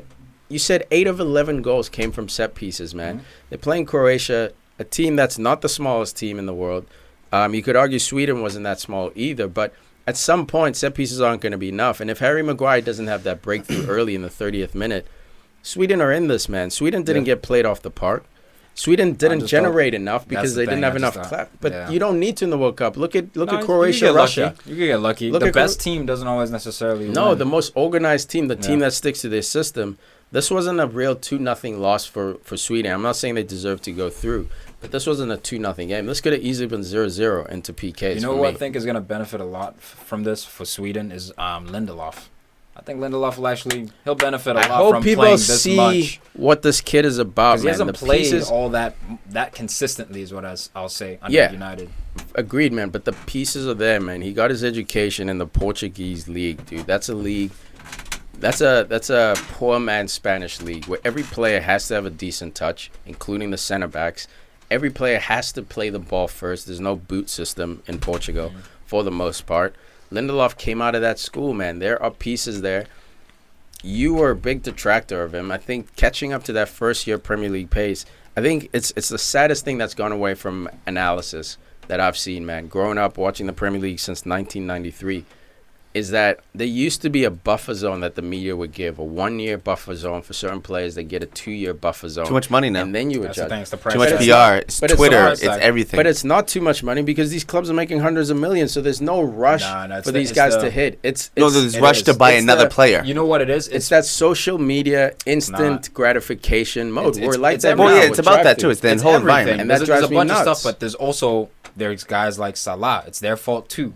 It's your first year at the club and you explode. So now there's expectations like that. Eric Bailly, first year. But I'm saying the best clubs. Part of it. The best clubs in the world have that patience for players, man. They do. That's how you sustain. Fans don't. They do, but they don't. Fuck the fans. Some teams. Fans. Well, fans are part of media. Go ahead. Some teams don't. It's the same exact thing as managers. They used to get 3 years to turn it around. If they don't do it in 6 months, they get rid of them. It's a whole culture change. I do believe it's the instant gratification. I think it's everything in life. Yeah. That's why we have the microwave, so we don't have to cook a dinner for 10 hours. That's why we have McDonald's and fast food. Something like we want it now. I think we're starting to see. I think we're starting to see it, and it's a brilliant experiment that Chelsea did. We're starting to see the downside of that. And as a football semi-pundit, whatever, I'm not paid, so I can't quite call myself a pundit, but I watch this game from a different perspective than the fans do. You know, I'm looking at the business as well. If you're Man United, you can't afford to be selling guys like Di Maria after buying him for 1 year. We could have used Di Maria this year. Memphis Depay, send him out on loan. We could have used a creative force like Memphis Depay. The issue is that these clubs are so quick to buy, and my club is slowly turning into that if you don't pop in your first year, it's gross, man. Look at Chelsea. It is gross. Look at Chelsea. Gross. Chelsea is suffering, man. The only way you change that is leadership and bravery. But some dudes aren't ready, and some dudes do need to be kicked out, and some dudes just need time. So it's difficult when they see guys come in and have instant success. Then the shift becomes like, oh, okay, like. But that's our expectation now is for you to come in and have instant success, and it's not right again, but it is reality. I'm not debating that. No, it's not reality across the board. There are certain clubs who do it well. Barcelona does it well. They'll give you enough time. Majority of the big dogs. Yeah, United used to give you enough time. It's shifting. Real Madrid basically never. No, Real Madrid has never been about time. So I don't expect that. Before they do it with the German players a lot. Now it's if you Renato Sanchez out here, you ain't popping like that. Mario Götze not popping like that. It's a wrap. If we're gonna stick with Sweden real quick, the big question that I had with Sweden was Forsberg coming off in 65th minute. There's still 25 minutes to go. Yes, he's not having a good game. Nobody for Sweden is really having a good game. He is, quote-unquote, pretty much your money time player. So when the going gets tough, you need the tough to get going. That's the player that you need to get the goal. Oh, what happened in the game before that? Who takes the shot? Who gets the deflection? Who gets the goal? Forsberg. He has the magic touch right now. For that, you leave him on for all 90, unless if he had an injury, which I don't know about. I'll say that. It was most likely an injury or bordering on an injury. So he wants to leave RB Leipzig. So he knows if he pulls something and he's out 3 months, that kills that deal. he's also played every single minute for Sweden. I think his body just gave out on him. He didn't wait to pull something and then ask for a sub, but he could tell, nah, dude, there's no way I'm going to be able to keep up with this game. Okay, from a certain angle, you could call that being a pussy, blah, blah, blah. You should die for your country, all that. But, man, this tournament is once every 4 years. Paper. This guy's 26 years old. He's going to have another 2 World Cups in him for Sweden. Doesn't pay your mortgage. Exactly. It doesn't pay your mortgage, dude. It doesn't pay your mortgage. Because guess what? That national team, if you get hurt, they're going to forget about you by next year. And this is his chance to make that big money move. He's 26 years old. This is it. This is your prime at center mid from 26 to 32. You get to eat. This is it. He wants that big money move. He came out, man. And it wasn't a game where we saw, wow, Forsberg is this close to getting something going. But to your point, he is your money shot guy. He's trying to make money move. Yeah, but real quick. It was sad to see him go out, man. England, I'm sticking with this starting 11. Maybe Rashford for Sterling because they can match each other with the speed. Rashford is a little bit more direct. And so maybe he can lay the ball well. off maybe to Harry Kane. But the one good thing for England is that Harry Kane has been kind of quiet, shall we say, for goal perspective. Overdue. But other people stepped up. That is the sign of a good team who's going to go far in a tournament, which they have. I just want to, for those fans out there, because Harry Kane's leading in goal scoring, right, with 6 goals. Yeah, but they it's came just from recently. 3 No, games. I agree with you. I Yeah. just know people out there who are going to be like, oh, what do you mean? Like, no, Yeah. he's just. The last 2 games he's been quiet. Yeah, he's been quiet. So other players stepped up. Great. Now, hopefully for Harry Kane, for his reputation, for maybe his wallet, semifinals, finals, it's time to turn it on. No excuses now. Yes, I love it, Huss. Everyone's saying Harry Kane, best forward in the world. This is where you get to cement that for a year, dude. You got all the big dogs are knocked out, essentially. Sure, you got Mbappe over there, but Suarez is out, Cavani's out, CR7 is out, Lewandowski's out. Mandzukic still here. Ew. And Mandzukic still here. Oh, dude, that guy. But I'm talking in the aggravating me debate for top 5 forwards. Most of the big guns are out. A couple big guns left in Belgium as well. But, man, if he scores in the semi to help England get through, he doesn't have to score the winner or anything, but puts one up on the board, gets them into the final, puts one up in the final. As ugly, quote-unquote, as ugly as he is, you got to give him the title of best striker in the world, dude. You have to give it to him. You would have Sure, to. Suarez brings another dimension. Cavani has another dimension. Leva has that swag about him. It would be Kane official. is a blue-collar forward, works hard, but has that class as well. You'd have to give him the strap. I kind of want him to do something in the finals, just so the whole world could actually hear his voice. Dude, On just so the what whole we could deal with see- all year. I Just thought so it was the a world good game, and the boys, the lads, we tried. He's like a real life Muppet, Yeah, for the real. English Muppet. All right. We got France to Uruguay 0. A game where we all knew. I mean, if you didn't know this was going to be a French win, guys, then I don't think you've been watching either of these teams. As soon as I'm a Cavani debater with Tom. I think he's world class. There's just that one little sliver we debate on. Tom tries to make that cancerous He is clinical, into my which is opinion on why the player. he's world class. But the issue is that he wasn't playing this game. It was all on Suarez's shoulder. No And we got to Cavani, see, no for the win. first time in a long time, for the first time since Liverpool, we got to see what Suarez was about when he's alone. And he's not about that life anymore. He's not, First the thing- same, he's not the same He's guy. gone fat from that Barcelona But life. also remember that Suarez did get injured. He limped out of practice, out of training, He did. about 2 or 3 days before the game. So I don't know was the for the extent of his media. injury, but guess what? He stepped on the field, so you can't have excuses. You're either hurt, stay on the field, or you're not hurt and get on the I Dude, field. thought he's also- Lloris made a couple of key saves. One of them, Yes. Stuani almost got his toe on it. He was able to come out and punch him like a cat. And then he had, what was the Then other the one? goal He had, line he had save, with the like, right paw, yeah. Goal line save. Those 2 saves definitely kept French in it psychologically. And Because what mistakes did he have? he didn't make any mistakes this game. What he didn't make any mistakes has he made all World Cup? Look, he can make Tired of you mistakes, got- bro. He make Dude, not about as can. much- He's made some glaring mistakes before where you're like, top Not 5. the last 2 years, man. You Yeah. guys been sleeping on No, this. he But team. has. let's Tired of give it. Uruguay some respect, Uruguay. because That's what not- Varane was a set piece, correct? Yep. and I love and the second goal Real quick. was an error by the goalkeeper. Real quick, I just want to get through this real quick.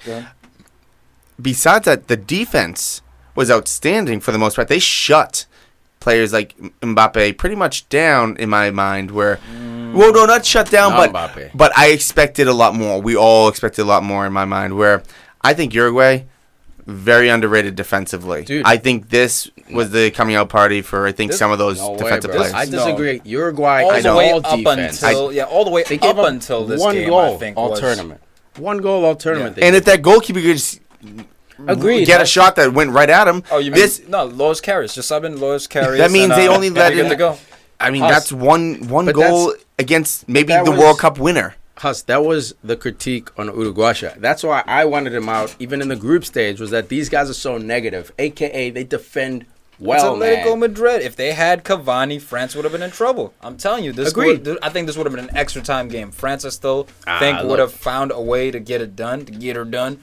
But I think this would have been a potential extra time game. I think it would have been. I think it would have been maybe like Belgium, Brazil. Maybe not as many chances, but like a 2-1 nervy finish for France at the end. But they would have. Dude, France. Not for me, man. You look at the squad. France had enough to beat them in 90. Either way, tough to say. I don't think so. Yeah. Like full squad Uruguay, I think would have lost in 90 minutes to full squad France. Not by much. They wouldn't have gotten shut out. I'll tell you that. They wouldn't have gotten shut out. But this defense wasn't so good to the point where France didn't have opportunities. Mbappe, there were a few times where he just ate people. But Griezmann and Giroud. He made 3 dudes. Yeah, man. And Griezmann and Giroud didn't crash at the right time. Tolisso also played in some balls with Griezmann and Giroud didn't crash. If that's Cavani, not Stuani. Put it this way. Uruguay. They might get that goal first. Uruguay had 4 shots on target. France, 2. It was a tight game, man. No. Think about that. Yeah. 2 shots on target. They both went in. So every other shot either got blocked or went wide. Against a team like France, Uruguay needs to get a lot of props for defense. Even the midfielders, for the system that they're playing, yes, but for a team like France that they can just open up and destroy you, ask Argentina. Yes, Argentina scored more goals, but they got annihilated. I think there was only one team that France annihilated, and that was Argentina, bro. Denmark held France to zeros. Clean sheet. So, like, Uruguay did good in defense, but, like, France is good, but they're not like Belgium in terms of scoring France goals. isn't this powerhouse yet, dude. Like you They're said, the Uruguay. youngest team at this tournament. But as you said, Uruguay only let up 1 goal up until this point. So their defense was already known. So when you say it's a coming out party for the defense, I'm saying false. No. Come up for the whole tournament. Like, people didn't expect Uruguay's defense to be this good. I did after the first 3 games, dude. They didn't give up any. That's like watching half the movie and being able to guess the end. It's not half the movie, dude. Their strength coming into this tournament was their defense and their 2 forwards. They have no midfield. 0.0. I didn't see them being this defensively strong. Like, we all thought the forwards were good because I knew Godin, but they always have Jimenez. been. Even in every other tournament, you watch them in the Copa del Rey. They were defensive as fuck. No, everyone thought. It's like Atletico Madrid. The strikers we know they're good, but did you think they would be this great? Yeah, they thought the strikers were going to take care of them. It was the defense that took care of them, not the 2 world-class, quote-unquote, strikers that they had up front. And their midfield, honestly, was impressive too. I slept on the midfield. Torreira looks like he's been linked with Arsenal now. He's said that he's agreed to go to Arsenal, so he's the Uruguayan Torre. Look at Bentancur. I kind of shot on him a little bit in the beginning because he was almost like neutral, like he was kind of in the middle. I thought he had a good tournament overall. You know what I mean? So that was the weakness, the midfield. But this Uruguay team, man, you have to give him credit for one getting this far, and then you lose a guy like Cavani. And I think that's the psychological blow and physical blow of not having a player of that quality there. But for me, I love these free kicks that I'm seeing now from those wide positions. And Antoine Griezmann doing that little stutter, that seems to be like he's faking out the defense, almost trying to see where the defense is going to position themselves. And I think we're going to begin to see more of these stutters before free kicks, especially from the wide areas when delivering crosses. Seems to be working. And Pogba, first half, I think I said to you guys, I forgot he played. Second half, I think he turned it on. He couldn't be dispossessed if they threw 3 guys on that guy. He was playing strong. He ran with the ball, passed the ball, ran to get into space after the ball. Yes, because he dispossessed the Uruguayan, passed the ball to Griezmann. Dribbled up the field. He drove up the field. Oh, drove up. forced Sorry, the my fault. defenders to commit. Yeah, someone else gave it passed to Tolisso. Tolisso gave it to Griezmann. Yeah, but it was just one of those moments where I was thinking, Pogba, where are you? And then he really showed up. I think in the second half. This is the Pogba everyone saw at Juventus, and everyone thought was going to be at United. And he has been for certain games, not consistently. The 2-0 against the brace he got against Man City. He put the team on his shoulders that game. Absolutely unplayable. That's why this kid needs patience. He's another guy where people will sit here and say he sucks, sit here and say he's overrated. Farid was a big detractor. Man, you look at the potential on some of these players. It's worth dealing with the quote-unquote fan pressure. Because it's worth dealing with the when he plays well, much like Eden Hazard, Pogba is like arguably the best central midfielder in the world. If you want to look at shout out to Snacks, what can or can't he do? Exactly, he has it all in his toolbox on his day. Yeah, he man, can defend, and that's why he can shoot, he can everything. That's why guys like for me, Martial need patience. Did he have a step backwards this year? Tell you what he needs for sure. Playing time. That's too, what he really needs. Send him out on loan. That's what he just needs. like Batshuayi goes to Dortmund and does work. Send him out on loan. I want to be the dude. He might actually send him to be the dude. It's ego. Send him to be the on dude. His part, it's ego. At Dortmund for 2 years. Pull the Juventus Bayern Munich relationship where they send Kingsley Coman out for 2 years, then buy him, or they send Douglas Costa out and then buy him. Like, what is with this rush to sell these players ASAP if they don't pop in a year or two? Unhappy it's awful coaches business. don't like them. That's one of those things. Egos, man. Lots of egos involved. Gotta say, I've been calling this dude Teo Hernandez for the whole World Cup. It's Lucas Hernandez, left back for France. So, look, man, if we're gonna fuck up sometimes, you know what I mean? Like, I'm not perfect. Yeah, man. That's that what was I'll say. Snarky little. I forget who the guy was. Someone Thanks posted for being so Facebook snarky, bro. wall, But you know what though? I did say that the Atletico Madrid dude. I didn't even say his first name. I didn't even know it, because I always forget their first names. But Tom said it a few times. I said it too. Yeah, like they're brothers. And if I'm wrong about that too, correct me. But I'm pretty sure they're brothers. So yeah, it gets. But I'm pretty sure I said Atletico Madrid guy. I just call him by the club. Fair enough, man. France. Hold on, let me say this real quick. Raphael Varane is the best center back in the world. Ooh, hot take over Ramos. Yes. Raphael Varane over Klavan? I think he's eclipsed Klavan. No, I think he's eclipsed Sergio Ramos at this point.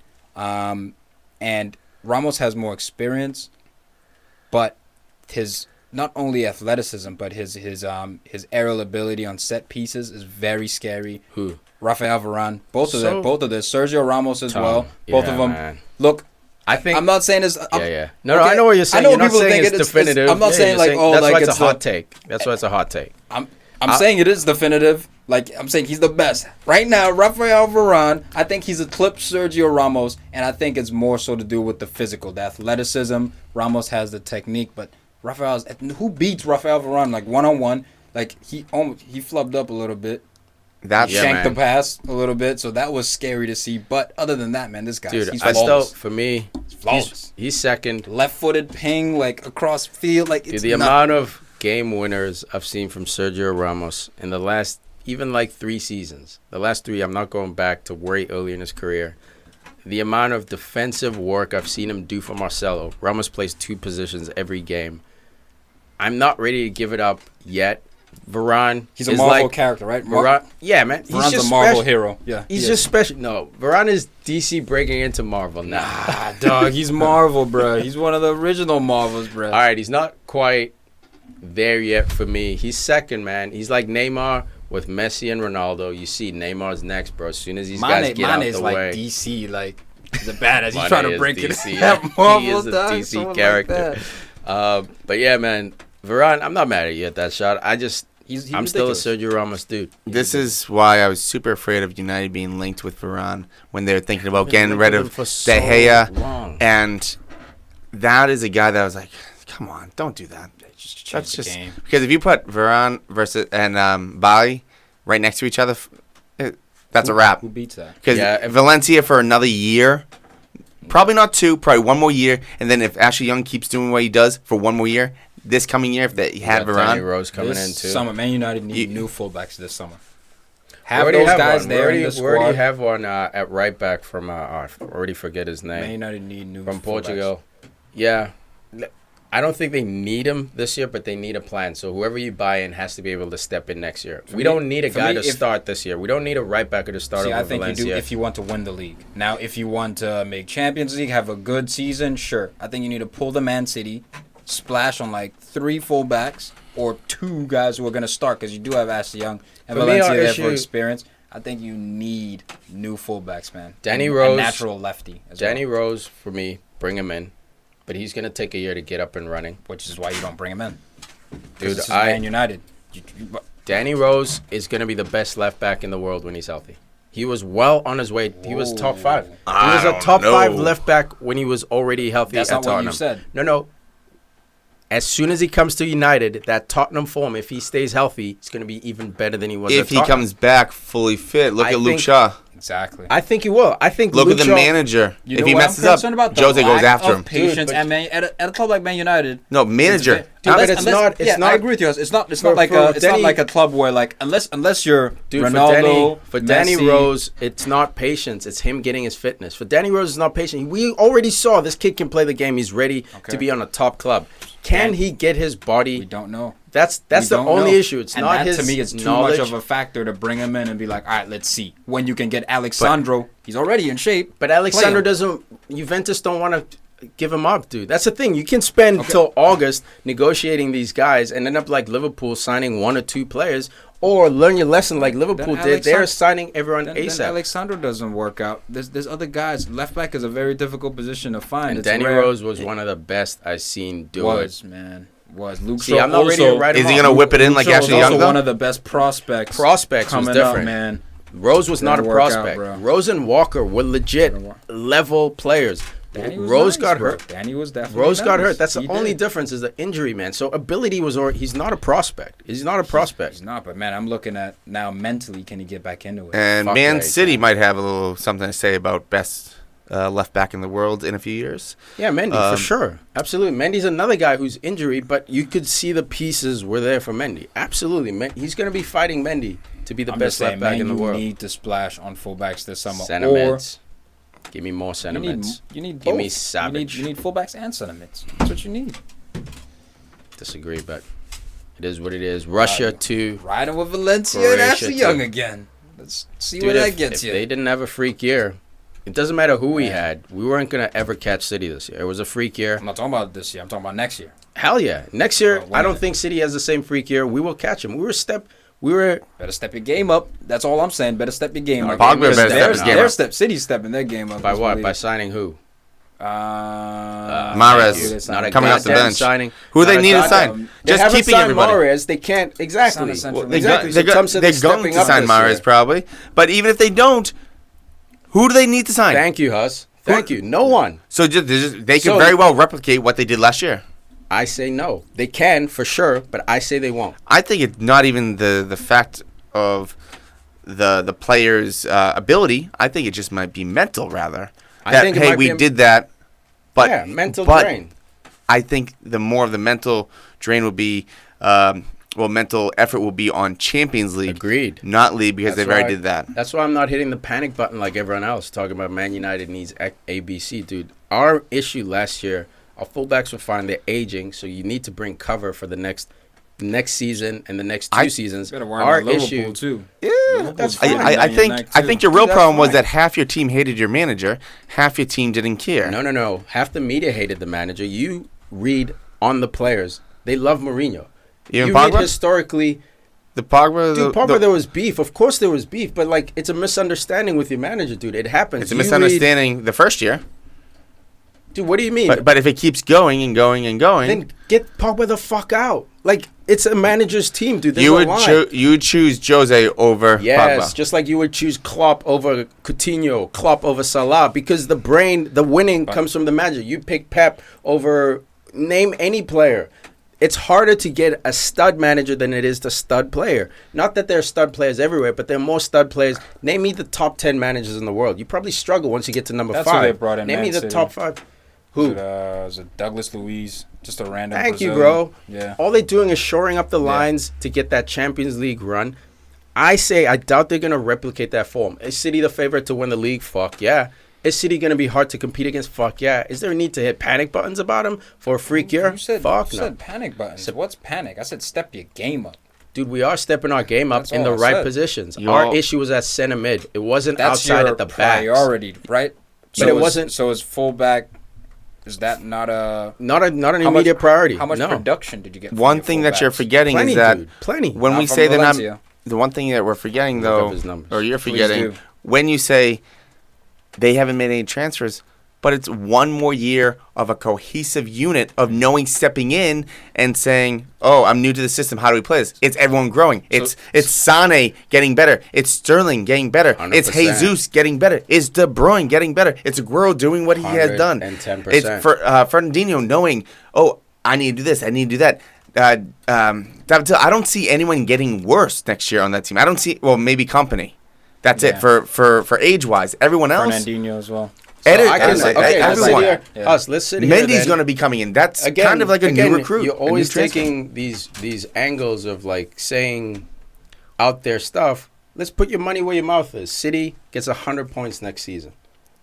Oh, there comes a backtrack. No, what I'm saying is they won't get as many points in the following season that they did this season. I agree with that. And you guys are sitting here saying, well, Sane's getting better. So-and-so's getting better. Fernandinho, maybe just... No, but it all started with Tom saying, United got to step their game up. Yeah. So, and they have so far. And they absolutely have so more. far. But you're saying... And what you said was, by how?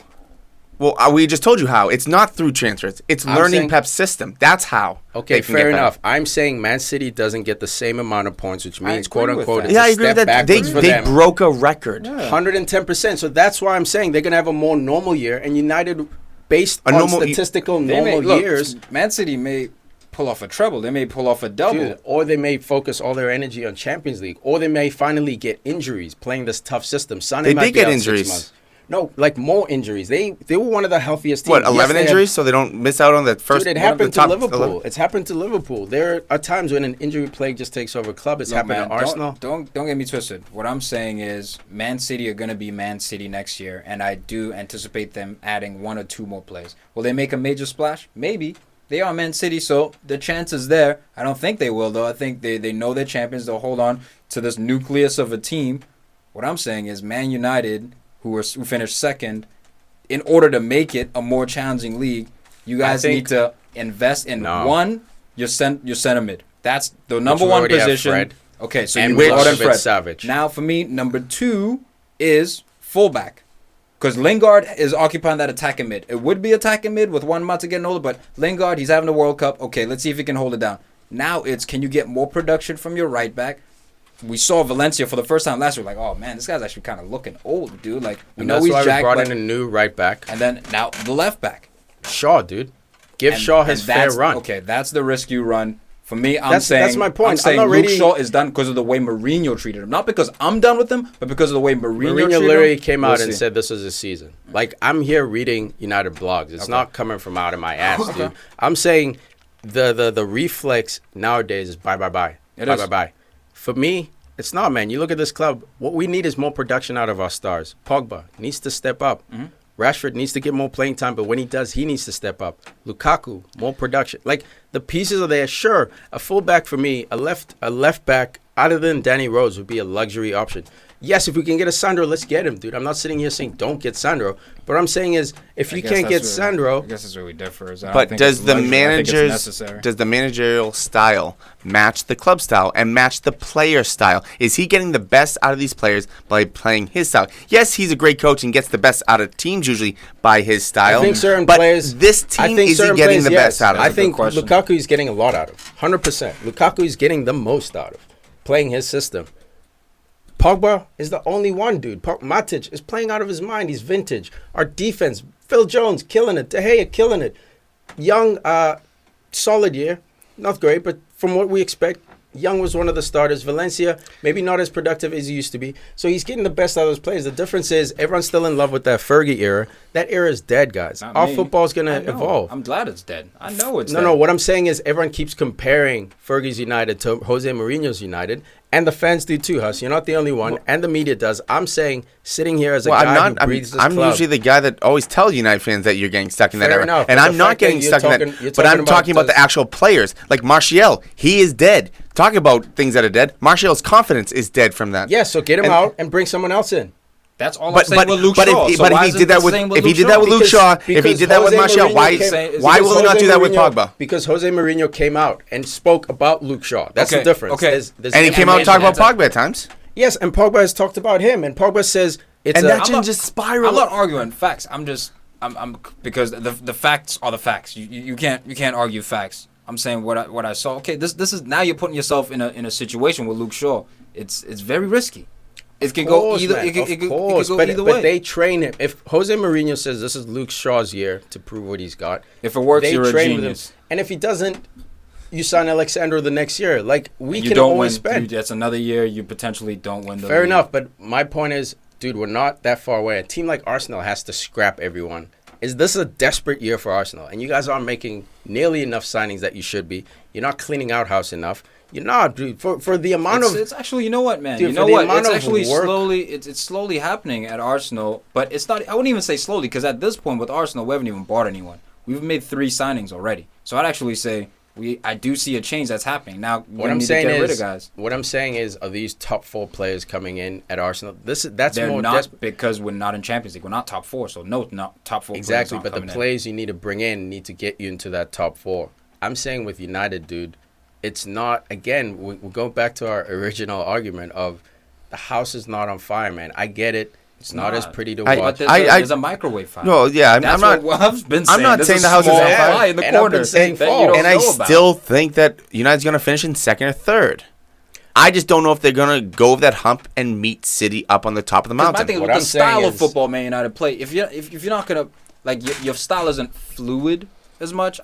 Whether it's pretty or not, I don't. Pogba's care, choking on the field but stylistically, shall we say. Is it consistent? Is it can I see this is what Man U wants to do going forward? A lot of it is just kind of like crossing. Sometimes you guys run out of ideas. When a team's like that, I think it's best to have stars. Like Inter Milan, star-studded. Jose can work with that. Madrid, star-studded. He can work with that. Porto, okay, that was the miracle. But even within then, Deco, Carvalho, Benny McCarthy, he had a strong spine, right? Stars that you kind of build around. This Manchester United team, I see stars in it. De Gea, Lukaku, Pogba.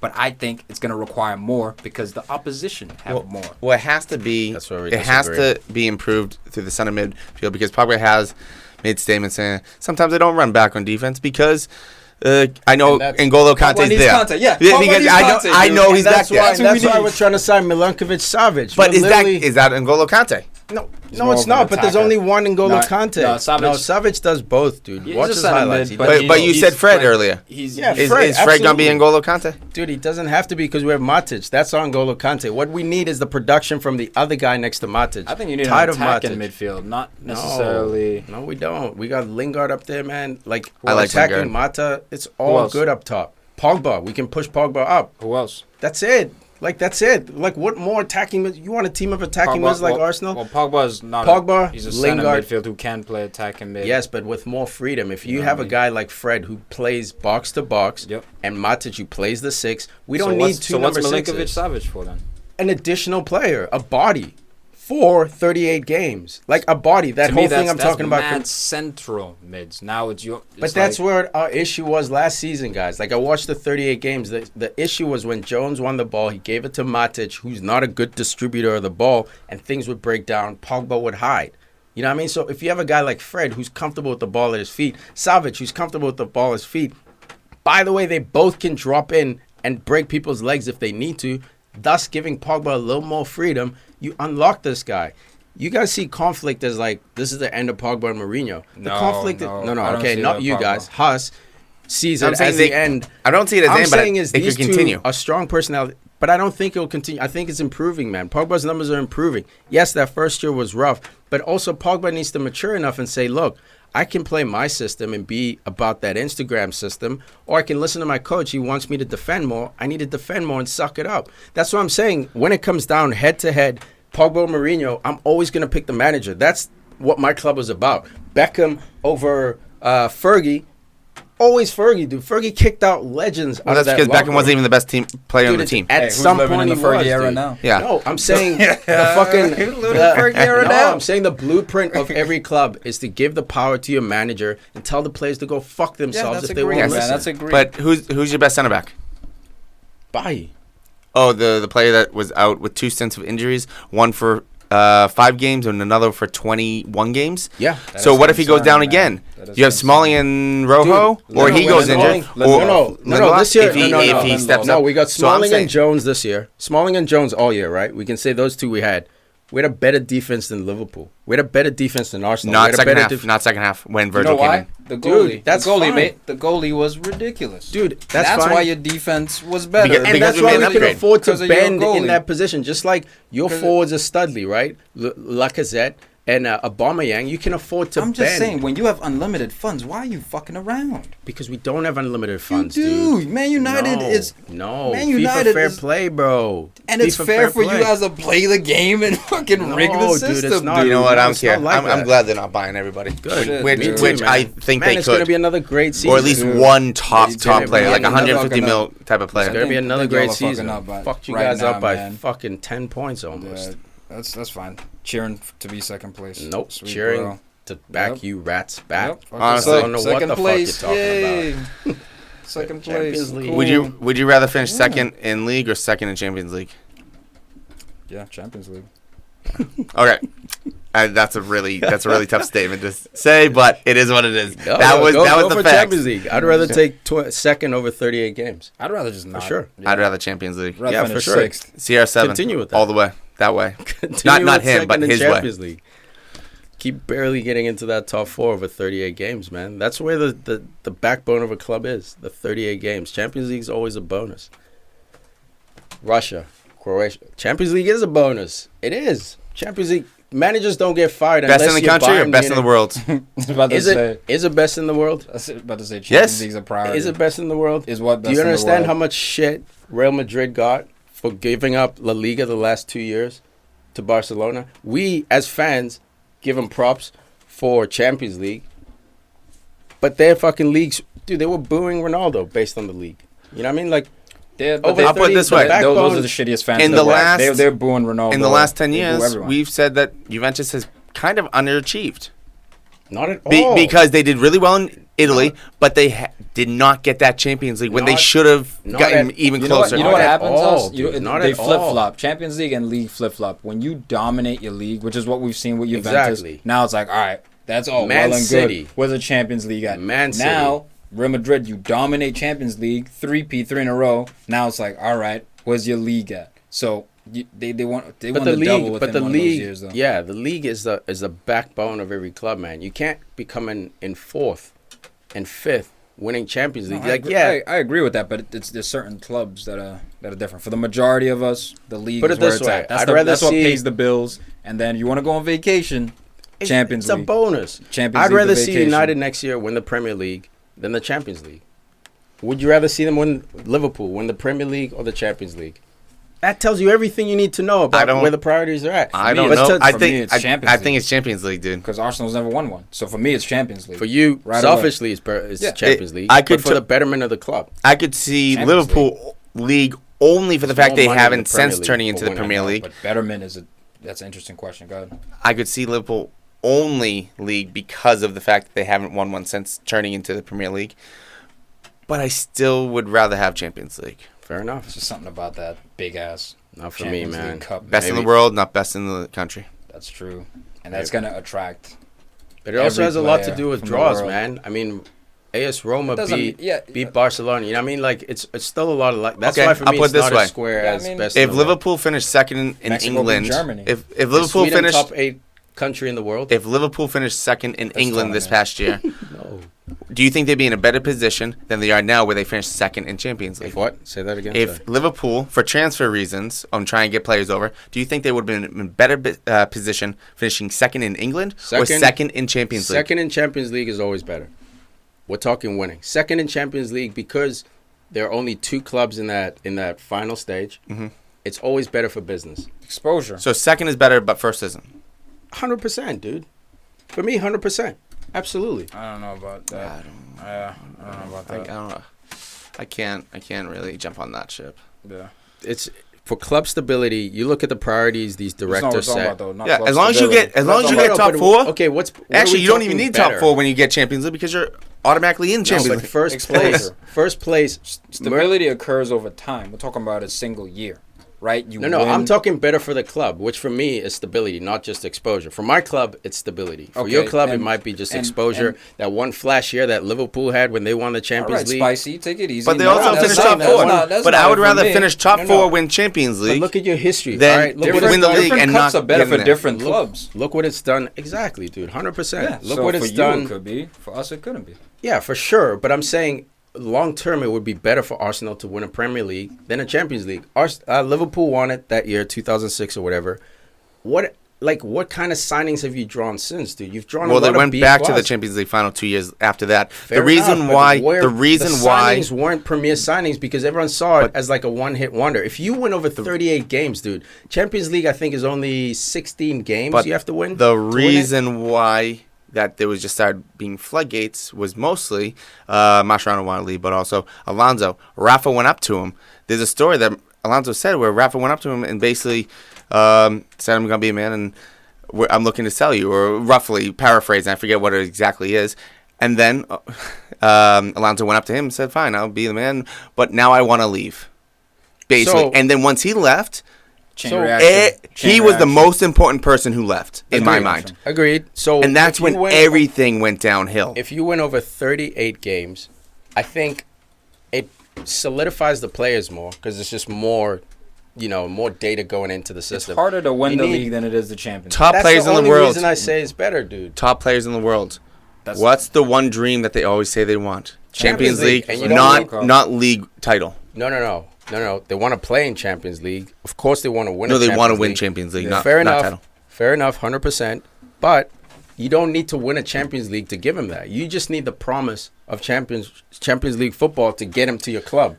Look, so man, winning everyone realizes that winning a Champions League is a lottery. You have to get a friendly draw. That's why it's so special. I think it's a bigger deal globally to win Champions League just from like a player's impression. I think I'll tell you why it's not, bro. There's players? more of a players. There's more of a lure to go to that club and play for that club than it is winning the league. Now, I agree with you. Long-term stability, league. Not only does it pay more money, but if you won the league, you probably have like a better core, honestly. Like Liverpool, you coasted on your attack, which is one of the best attacks in the world, but you weren't that much of a balanced team. So you were able to be hot, going around. And when you win a Premier League, you play every team twice. When you're in Champions League, you don't play every team twice. Yeah. You play the one you draw twice. I agree. So, we can't sit here and say Liverpool's better than Barcelona because they finished second. But you can sit here and say Man City is better than everyone else because over 38 games, they fucked everyone up.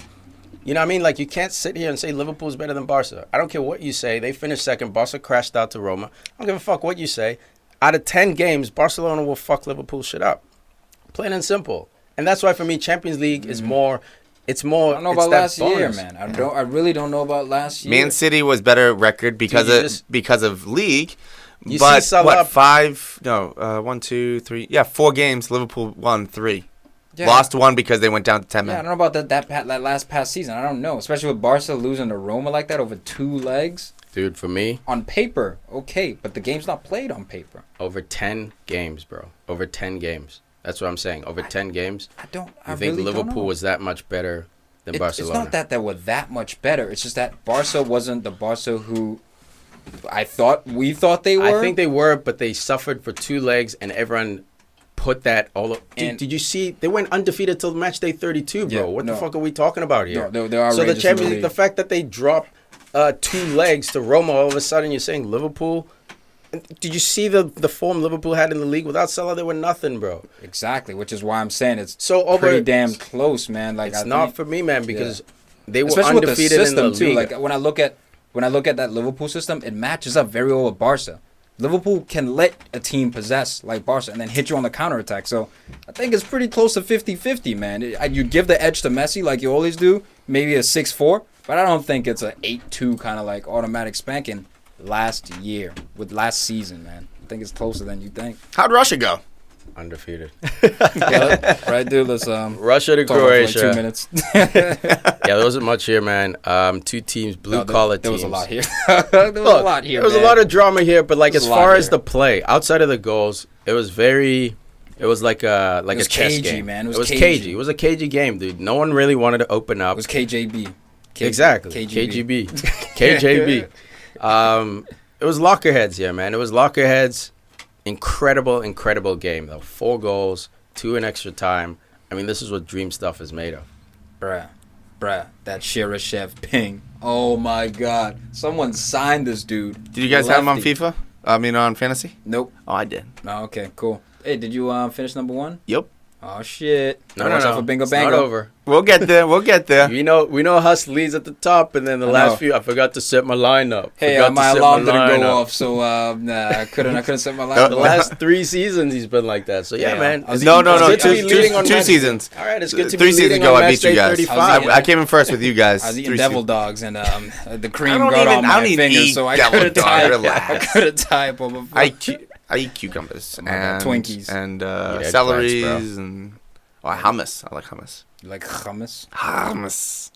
No, All right. you Anyways, with Croatia, Modric basically showed the whole world why he is one of, if not the No, he's the best. top midfielder in Spot the on. world. He's the best. Spot on. This guy is magic. I remember there was one play where a dude runs over Russia. He's like, I'm going to get this ball. Jumps up, skims off his hair, basically. Misjudged it. Who's right behind him that takes the ball down with his thigh, runs into space? Modric. He judged it perfectly. And he's just like, you keep running out of bounds. I'm just going to keep going this way.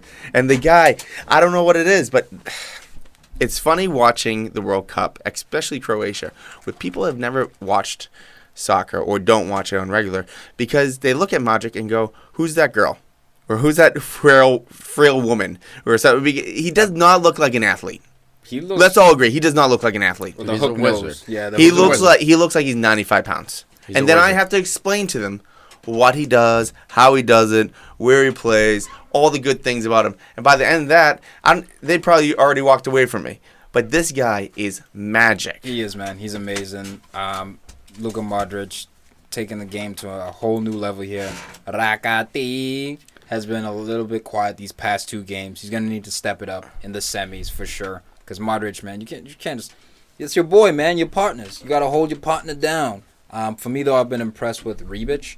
And although maybe he may have not had the greatest games by ideal standards, Ante Rebic, his strength on the ball, pretty damn incredible, man. This guy's knocking people off the ball, always looking like a threat. And I think that's a guy who in Croatia, I think him and Vida are the 2 guys who I think will be able to switch the clubs. Rebic, I can see, man. I can see him see at the top 4. I can see like a sneaky Bayern approach. For some reason, I don't know why I keep. Really? Yes, I don't know why I keep thinking Bayern with him. I see something sneaky like that, like where He's at Frankfurt right now. Who was that dude, man? Who was that dude? Olic. Remember Olic? You could say Olic, When yeah. Olic got ball from Bayern, he's just like, why is Bayern buying Olic? Like, he's good, but he's not like. I see him being like a sneaky signing like that. There are rumors of Bayern Munich going in for Yeah, him. bro. It's just I mean, know, man. He's they silky, basically said he's chill out on powerful. that, but there are rumors of Yeah, Bayern. I think That's I don't weird, think. right? Look, I don't think he's enough for Bayern. I would see him more like Dortmund, like that. That's where a club, especially because they're looking for a number 9. He's not a true number 9, but I think he could makeshift that position. Bayern's too high for him, man. He doesn't have that extra oomph that you need to get to that top 4 club. You know, in Germany it happens to be just Bayern, but I think if he goes to like not Tottenham specifically because there's no room, but you know that kind of level club, Atletico Madrid, that level where like yes they can fuck around and win a league title one year, they can make a Champions League run, but it's not expected year in year out. Look, I don't think he agree has with enough. you. When you look at him and see him, you're not like, damn, that's a No, Bayern but player. even watching him play, like he doesn't have that. I don't know, like- I agree. Well, I don't know if I want- but It it's just weird. That's why it would be a weird signing because it's It'd be like a bad damn. sign. I could see Dortmund, but I would want them to get Batshuayi. So you could look at you could look at somebody else like Hoffenheimer, Batshuayi by Leverkusen. No, yeah, Batshuayi, Rebic would be there to push him. You know what I mean? Like Batshuayi. You don't think those 2 could compete for position? I think. No, I think Batshuayi would get shafted. I think Batshuayi would at get Dortmund? Yeah, potentially. Why? Because I don't want to do because a dude like Rebic is coming off a great year. Batshuayi, he hasn't been playing But really the last that 6 much. months at Dortmund, he's been ripping it up at Dortmund. I'm saying this tournament now it's like it's different, man. Man, it's the pro level. You got to compete. Like the best players always have someone right behind them, ready to take their job. Let it be like Alexander Isaac or someone younger like that. If your boy is this Batman you talk about, he'd be able to hold off a Rebic challenge, bro. Like if you're saying this dude is Batman, which I disagree with. I think he is a Robin. He needs guys like Alexander Isak coming in, all young. Okay. Like okay, a Rebic challenge. That's you. That's me and the rest of the world. This is young Batman. This isn't Batman Dark Knight. It's just got this shot. Dark Knight. This is Gotham. Man, this is Gotham Timmy, Batman. in 21 starts and 4 subs, how many goals and assists do you think this guy had? Rebic or Rebic. Batshuayi? 10. 10 each? No, 10 goals, 2 assists. 6 goals, 2 assists. 'Cause 8 he's not yellow a number cards. 9, though. He's not a number 9. Let's clear that up. He's not a number 9. That's why I said he could fake a number 9 position. He's a winger. He plays that Perisic role. I'm gonna pull it up on transfer to confirm it. But when I looked at it, They got for Kramaric. fantasy, They got actually Kramaric, who Kramaric he's came the on number and 9. scored the goal. He plays. Yeah, he typically plays central. But Rebic, his strength allows him to be able to play. That's what I'm saying. He's a weird player, man. As far as Batshuayi goes, I just want him to hold down a spot for a whole nother year, solidify it, then make a move to a bigger club where he can be pushed more. So what happened at Chelsea? He wasn't ready for that, son. Yeah, at Huss, to give him a little bit more props, at left wing he's played 45 games. So he's a left winger, but he can fake that number 9 position if you need him to, because Croatia doesn't have a number 9. Everyone talking about Manzu this, Manzu that. The dude was converted at Juventus. He's an absolutely brilliant fullback winger. He's gonna work his ass off. Yeah, man, he's gonna work his ass off. And he does pull up, man. And it was like the 119th minute. Just collapsed, dude. I'm done, man. Just collapsed. But no, you'll never look. I love Mandzukic in that he's a good worker, man. Blue collar guy. Once in a while he'll get you that goal because he does have goals in his game. But is he that dude you're gonna put up top, number 9, get you 5 goals in the World Cup? Probably not, man. Probably not. How about Croatia's goalie? He went down. He had that quote unquote hamstring. Yeah, hamstring. They started working on it. I believe when he came out, they taped the other leg. He was fine after it. I mean, think Lovren took 1 goal kick right after it, but he was fine. He was moving fine. Chill. They said it's a grade 2 hamstring pull. I'm fine. I'm okay with it. I think he's fine. Take it easy, man. Dude, it was all going through it, huh? It was all adrenaline. You pulled up last year at co-eds, bro. when I pull up, these guys like the robot. When I pull up, are you kidding me? I need a sub. I think I'm cramping. Fazio, come on, bro. What was that? You've done that before, last so year you for do it PFC before, Summer bro. League, bro. Joking or not, you were fucking dying out there, son. Oh, okay. First off, dying. I was dying because I was also 40 pounds overweight. 60. No, relax. Actually, no, I'm 30. But no, 30, this guy 35. played 38 games all season. You know what I mean? So He's a keeper. look, Bruh. all the more reason to pull up. You're cold. You don't get a lot of activity. I'm just saying, take it easy on these dudes out here, man. don't When think it they're comes to out here faking injuries, it, dude. Yeah, get up. I think Unless they're he just Neymar. want a butt massage. You're that I saw Man that City thing. dude who Yeah. shat on Roy Keane, yelled over him after Hageland. he fucked up his hamstring. It's like, yeah, bro. You about to get your Someone's shit gonna broken, end your career. Huss. But in here. Small of. I sort of feel for Fernandez, Okay. right back. What a goal!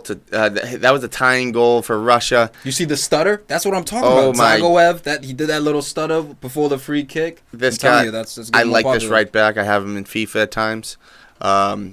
And Got then he Brazil- comes got back, Russian nationality like and then last comes year. back, and he is the one that misses the penalty.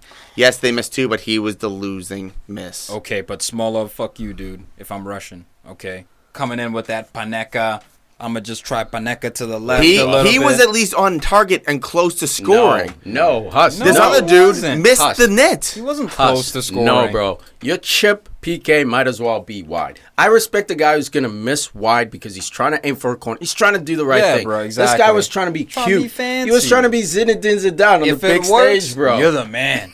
Russia will never forget. We love you You forever. went for the glory. You missed. So you must get stuck with the punishment. You went for the glory, man. But he wasn't. Fuck that He guy. wasn't. That dude got bat. He wasn't He was Zaza Russian or jail anything. He cell. wasn't Nah, Zaza. he wasn't Zaza. That was just He's silly. just cocky with it, and Yeah. I believe he shot PKs in the prior game and just absolutely roofed it. Like he wasn't messing around. Maybe but that he was didn't his- go first either. I Maybe don't that believe was he his went first. thinking. Like, oh, they've seen me power it, so they're gonna dive extra Go hard. I'm gonna go. first, cute. Maybe he also hurt his hamstring. He couldn't shoot Stop hard. it. Stop it. But yeah, this was a very entertaining game. I was happy with it, even though I wanted Russia.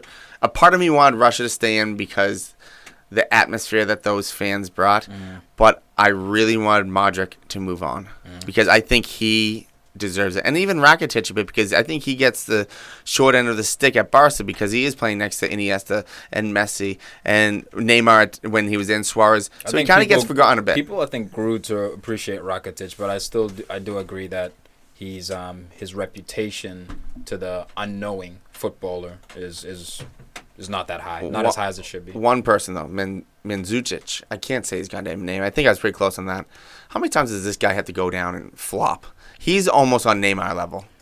He actually, look, he doesn't have the man. rolls, but he barely gets Look. touched on the cheek during this tournament, and he goes down. I'll always Hands love on him face. because Look. he wears short sleeves and wears gloves, so he'll always be good with me. Man, I thought you hated that look, bro. No, that's super fresh. I love that look. That's super fresh. Anthony Martial out here doing yeah, it. Yeah, short man. sleeves with the gloves, even the short socks, too fresh.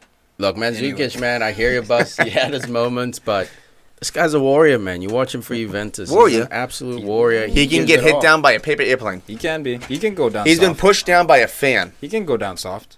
He can. But for me, that's part of the game. He's Get over softer it. than refs. Tempur-Pedic. If you want to stop it, then refs, you have to start calling fouls when players are being honest. When dudes are getting kicked and they people don't sneeze, fall, call the foul. He said, "Ouch." All right, Huggy Bear over there. Take it easy, man. All right, guys. I mean, there were so many left turns in this quote-unquote World Cup review. I mean, we probably spent a solid half an hour, 40 minutes talking about transfers, EPL. I'm over here trying to swing for my Man club. U, bro. Yeah, ganging up on you, bitch. Trying to Yeah. be all You know who's not desperate. transferring for his club? Pogba. All right. So Just going in. I'll wait. Just going in, man. that's it. No, I'll keep talking about Pogba. Shall we? No, Whatever no. you want to No, talk I'm not gonna kill these guys' ears. They know how I feel about that. So shall we go into the predictions? Real quick, yeah. So first game we got France and Belgium. Painful game here. Painful game for me, man. Let's love talk about- both these two.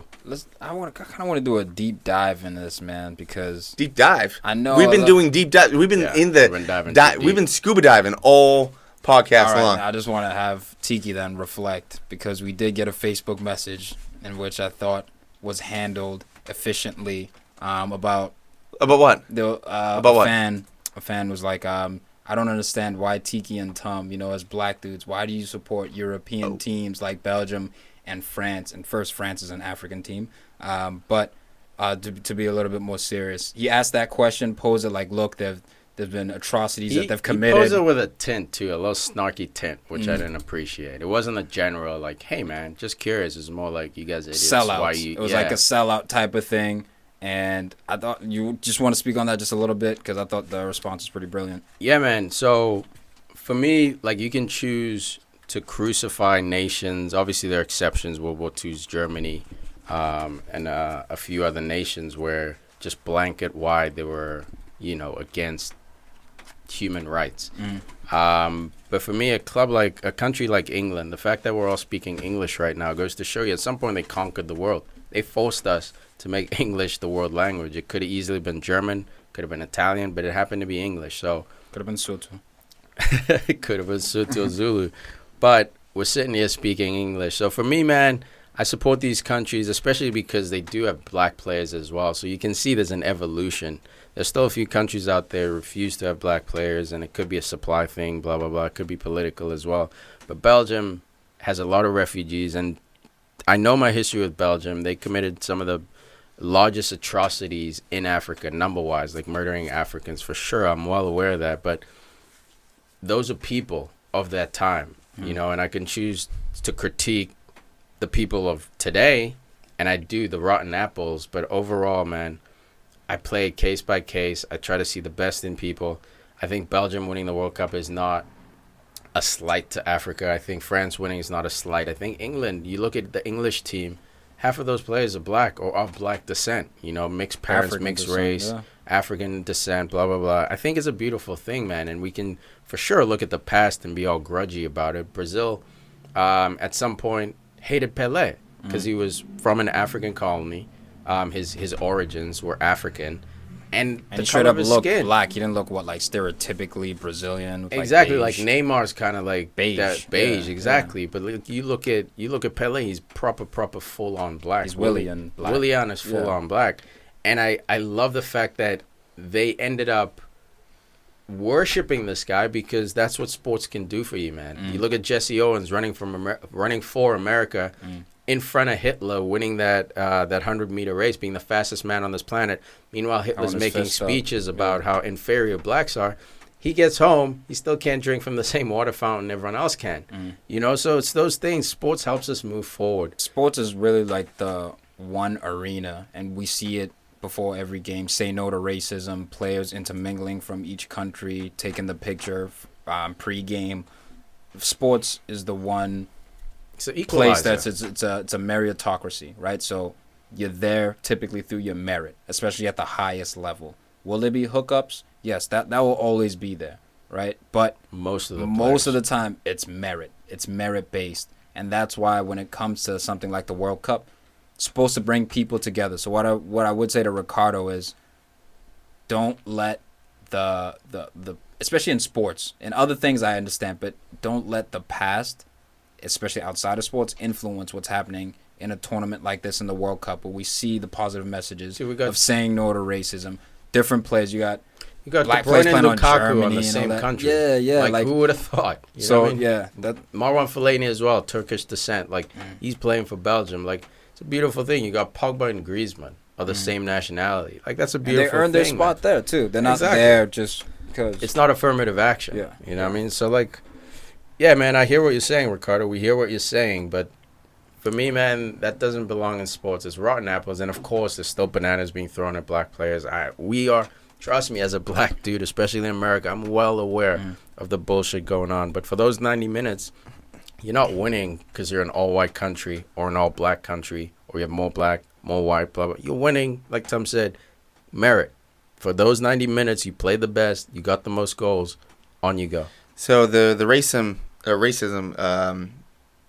for fans is a little bit happens a bit more. I think between the players, it's much rare. Yes, there's incidents where people will call something, but I think sometimes, yes, it's not really based on the person's ethnicity. It's more, you push me, I'm going to say something that's trying to get under your skin. Sometimes it is, for sure. then sometimes it's the And cameo stuff. I'm not going to put guilt on someone where their ancestors did something. My family came on the Mayflower. Were they great people? Probably not. I mean, all those people in my ancestry, think what they did with the Native Americans. They're horrible things. They eliminated, 200, 300 million Native Americans? And I'm not saying my ancestors did. They didn't have a clan going around. History-wise, yeah. So we do have to move past that. And vice versa, when I say this, it's going to go both ways. Sports has been great for people of darker skins, vice versa, as I said, because it did give them a position of power where not only just on the field, but it gave them a voice. I gave them a stage. It gave them money.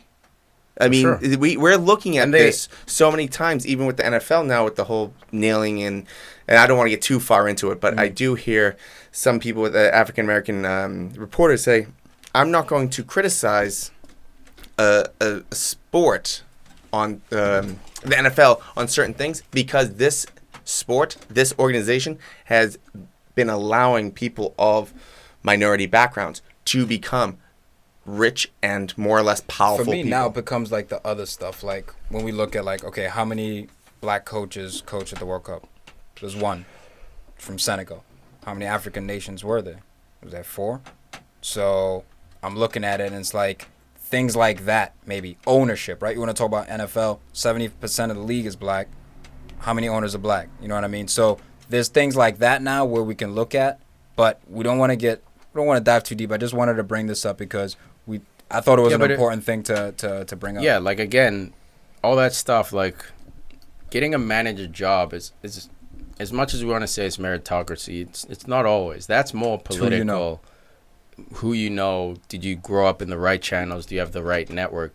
Being a player, man, scoring a hat trick. You know what I mean? Like at the top level. Exactly. It's within scoring the a hat realm trick. of the field, it's exactly within those players. 90 minutes, within those 120 yards. Like you cannot debate that. Coaches, we can debate tactics. We're sitting here talking about Jose Mourinho. Is he the dude for United? Because it's so intrinsic being a coach. So yeah, you can have a stronger argument for race or racism, you know, outside the field. But those 22 players on the pitch, or any sport, basketball, those 10 guys on the court. Better be nice, bro. Tennis, all of it, you know, outside of the match fixing in tennis, it's all about playing. But speaking of playing, France, Belgium, man, pains me to say this. Emotionally, I think I want Belgium just out of principle, just to keep this run going. But logically and financially, I'm putting my money on France. I'm going with Belgium. I just think that if Hazard and Lukaku can find their way on the outsides, De Bruyne, give him the ball, let him shoot anywhere within 30 yards. The guy's magic.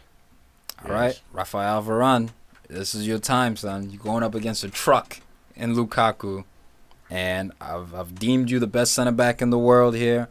I think France goes through, and I think Rafael Varane plays a big part. Well, don't forget about Courtois versus Lloris.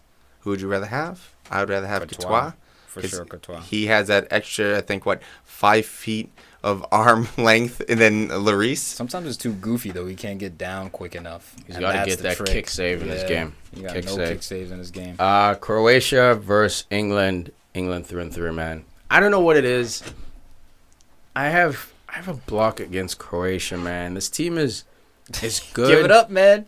Nah, man, I won't. You don't think they're going to get this far? Look, and I think they've been fortunate. They've earned it. For sure, they've earned it. But it hasn't been a World Cup finalist performance for me since the knockout stage started. It hasn't been. It's been a grindy team performance. There's always that team that we said, right? That Agreed. was like, all right, they're not supposed to. Maybe we feel by ranking you're not supposed to be here. Yeah. You're not playing the most attractive style. But somehow, through grit, and they end up where they are. And I'm not even saying they're a dark horse or anything. I see them as Sweden with just better players. They know their identity. They know their system. And they happen to have 2 world-class mids and a solid supporting cast, Perisic, England Rebic. Need to be concerned because for sure the weakest portion of the weakest position for this English team is their midfield. I think their back line I thought would be their weakest coming in. They've actually surprised me with Harry Maguire holding it down back there. But the midfield, Dele being inconsistent in and out. Jordan Henderson could be exposed potentially. And who's there are 2 guys for me, Lingard and Ali, exposable. I think Hendo's exposable as well, but he's been looking pretty solid. Hendo has been flawless this tournament. So for me, you starting Hendo. It's not a question. That miss PK. Do you start Dele and Lingard? You have to start Lingard. Offensively brings too much. Got the work rate. Dele, for me, I don't know, starting him against Croatia, hard work, Rakitic and Modric, essentially. I wouldn't be too mad if they started a guy like Delph. Please don't start Dyer. Don't start Delph. Please don't start Dyer or Loftus-Cheek. Okay, that would be the guy, because at least now I can see what you're looking for, like a little bit more For me, I'm looking, if you start Delph, you're basically saying take Rakitic out of the game. Don't worry about offense. Take Rakitic because it's so negative. It's not as negative as Dyer where it just sit in front of the 2 center backs. Oh my God, he's a low. But you gotta one guy has to address Rakitic. Modric, you're gonna do your best. He's gonna have a game. Henderson's job. But no, that's the Modric. That's Modric and Henderson. But that's the addressing of that. But he's a defensive midfielder. Rakitic is gonna play higher. No, Rakitic will play higher, but because he doesn't get a lot of. They're playing 2 attacking mids with Lingard and Dele. Yeah. When they play attacking-minded center mids, blah blah blah. Yeah. I'm saying Southgate, stick to what you've been doing, man. It's been working. Like, don't switch it up at this point, especially with a guy like. But I don't think it's been working results-wise. But when we watch England versus Sweden, it's not like it was this comfortable English performance. You know what I mean? Like, I actually thought they up until the goal, kinda man. Up until the goal, forth, but like I thought, the goal opened the game up. Opened Sweden up. Sweden had to start coming out of their shell. That's when you saw England. But if you notice my comments here is because of who they've played against too. Exactly. And now that's why Croatia. it's a dangerous game for me. Like, So I think Croatia rode their luck a bit too much already, going twice. to PKs. Yeah, to Yeah, the penalties, especially for the fact that against Denmark, Modric could have sealed it, didn't, but still went to penalties. Went to penalties with Russia because they had the lead, but then let it up. It seems that Croatia has that one moment of Fugazi a game, and I think that's where Harry Kane, or not even Harry Kane, even Sterling, so somebody can step up and get that goal. I think if England can get a goal in the first half, I think it changes everything. But I do believe altogether England will end the game as the victor. Look, man, games are typically won in midfield, but hey, when you got a striker like Harry Kane, I gotta roll with you. I got England winning this game 1-0. Love it, man. Well, there you go, guys. 2 hours of footy talk. Only covered 4 games. A little bit of everything. Oh, it's my time. Huss wants to talk fantasy real quick. Let's make this quick, yeah. Buzz. Leading on match day 35. Woo! Number 5, McPuney, 206. 4th place, Tricker, 91. 207. Lando, USA, which is Al in 3rd place with 214. Brazil Go on, Leo. in 2nd place with 230. Taking the lead with a huge 64 points in the quarterfinals is know who, Bingo Bango, myself, and Irene with 232 points. Pat yourself on the back there. I hope you have this much energy. Oh, you know I'm going final, to. bro. You know I'm going to. Pray to God, Bro, man. please set it for semis and the finals. Come on, no fuck You want me to up send there. you a reminder? No, yeah, I'm going to remember. When is it? No, just No, we got to remind him. I know. Because I'm tired of him losing based on... Oh, no, I would have won, but... Exactly. I think I'm doing it tonight. Because I'm it doing was it an tonight. asterisk. Yeah, okay, Maybe send me a reminder like text. Yo, do it tonight. You know what I'll do? I'll send you a picture of Twinkies to remind you to stop eating the Twinkies. I don't that eat you're Twinkies. eating. I actually eat Devil dogs, pretty healthy whatever it food. It's just I eat a lot of it. All sorts of Hostess food. No, I don't like Hostess. Get It rid gives me of stomachaches. Hostess, Little Debbie. Yo, Get those rid of No, all- those I don't even know coffee them. cakes, though. I have a threesome with Threesome? Little Debbie. Threesome? And Hey, this is the Duxbury story, bro. Here's the Duxbury's a callback. That's not a threesome in Duxbury. Sean Pastries. All right, guys. Thanks for joining us. We'll catch you for the semifinal review midweek. Peace.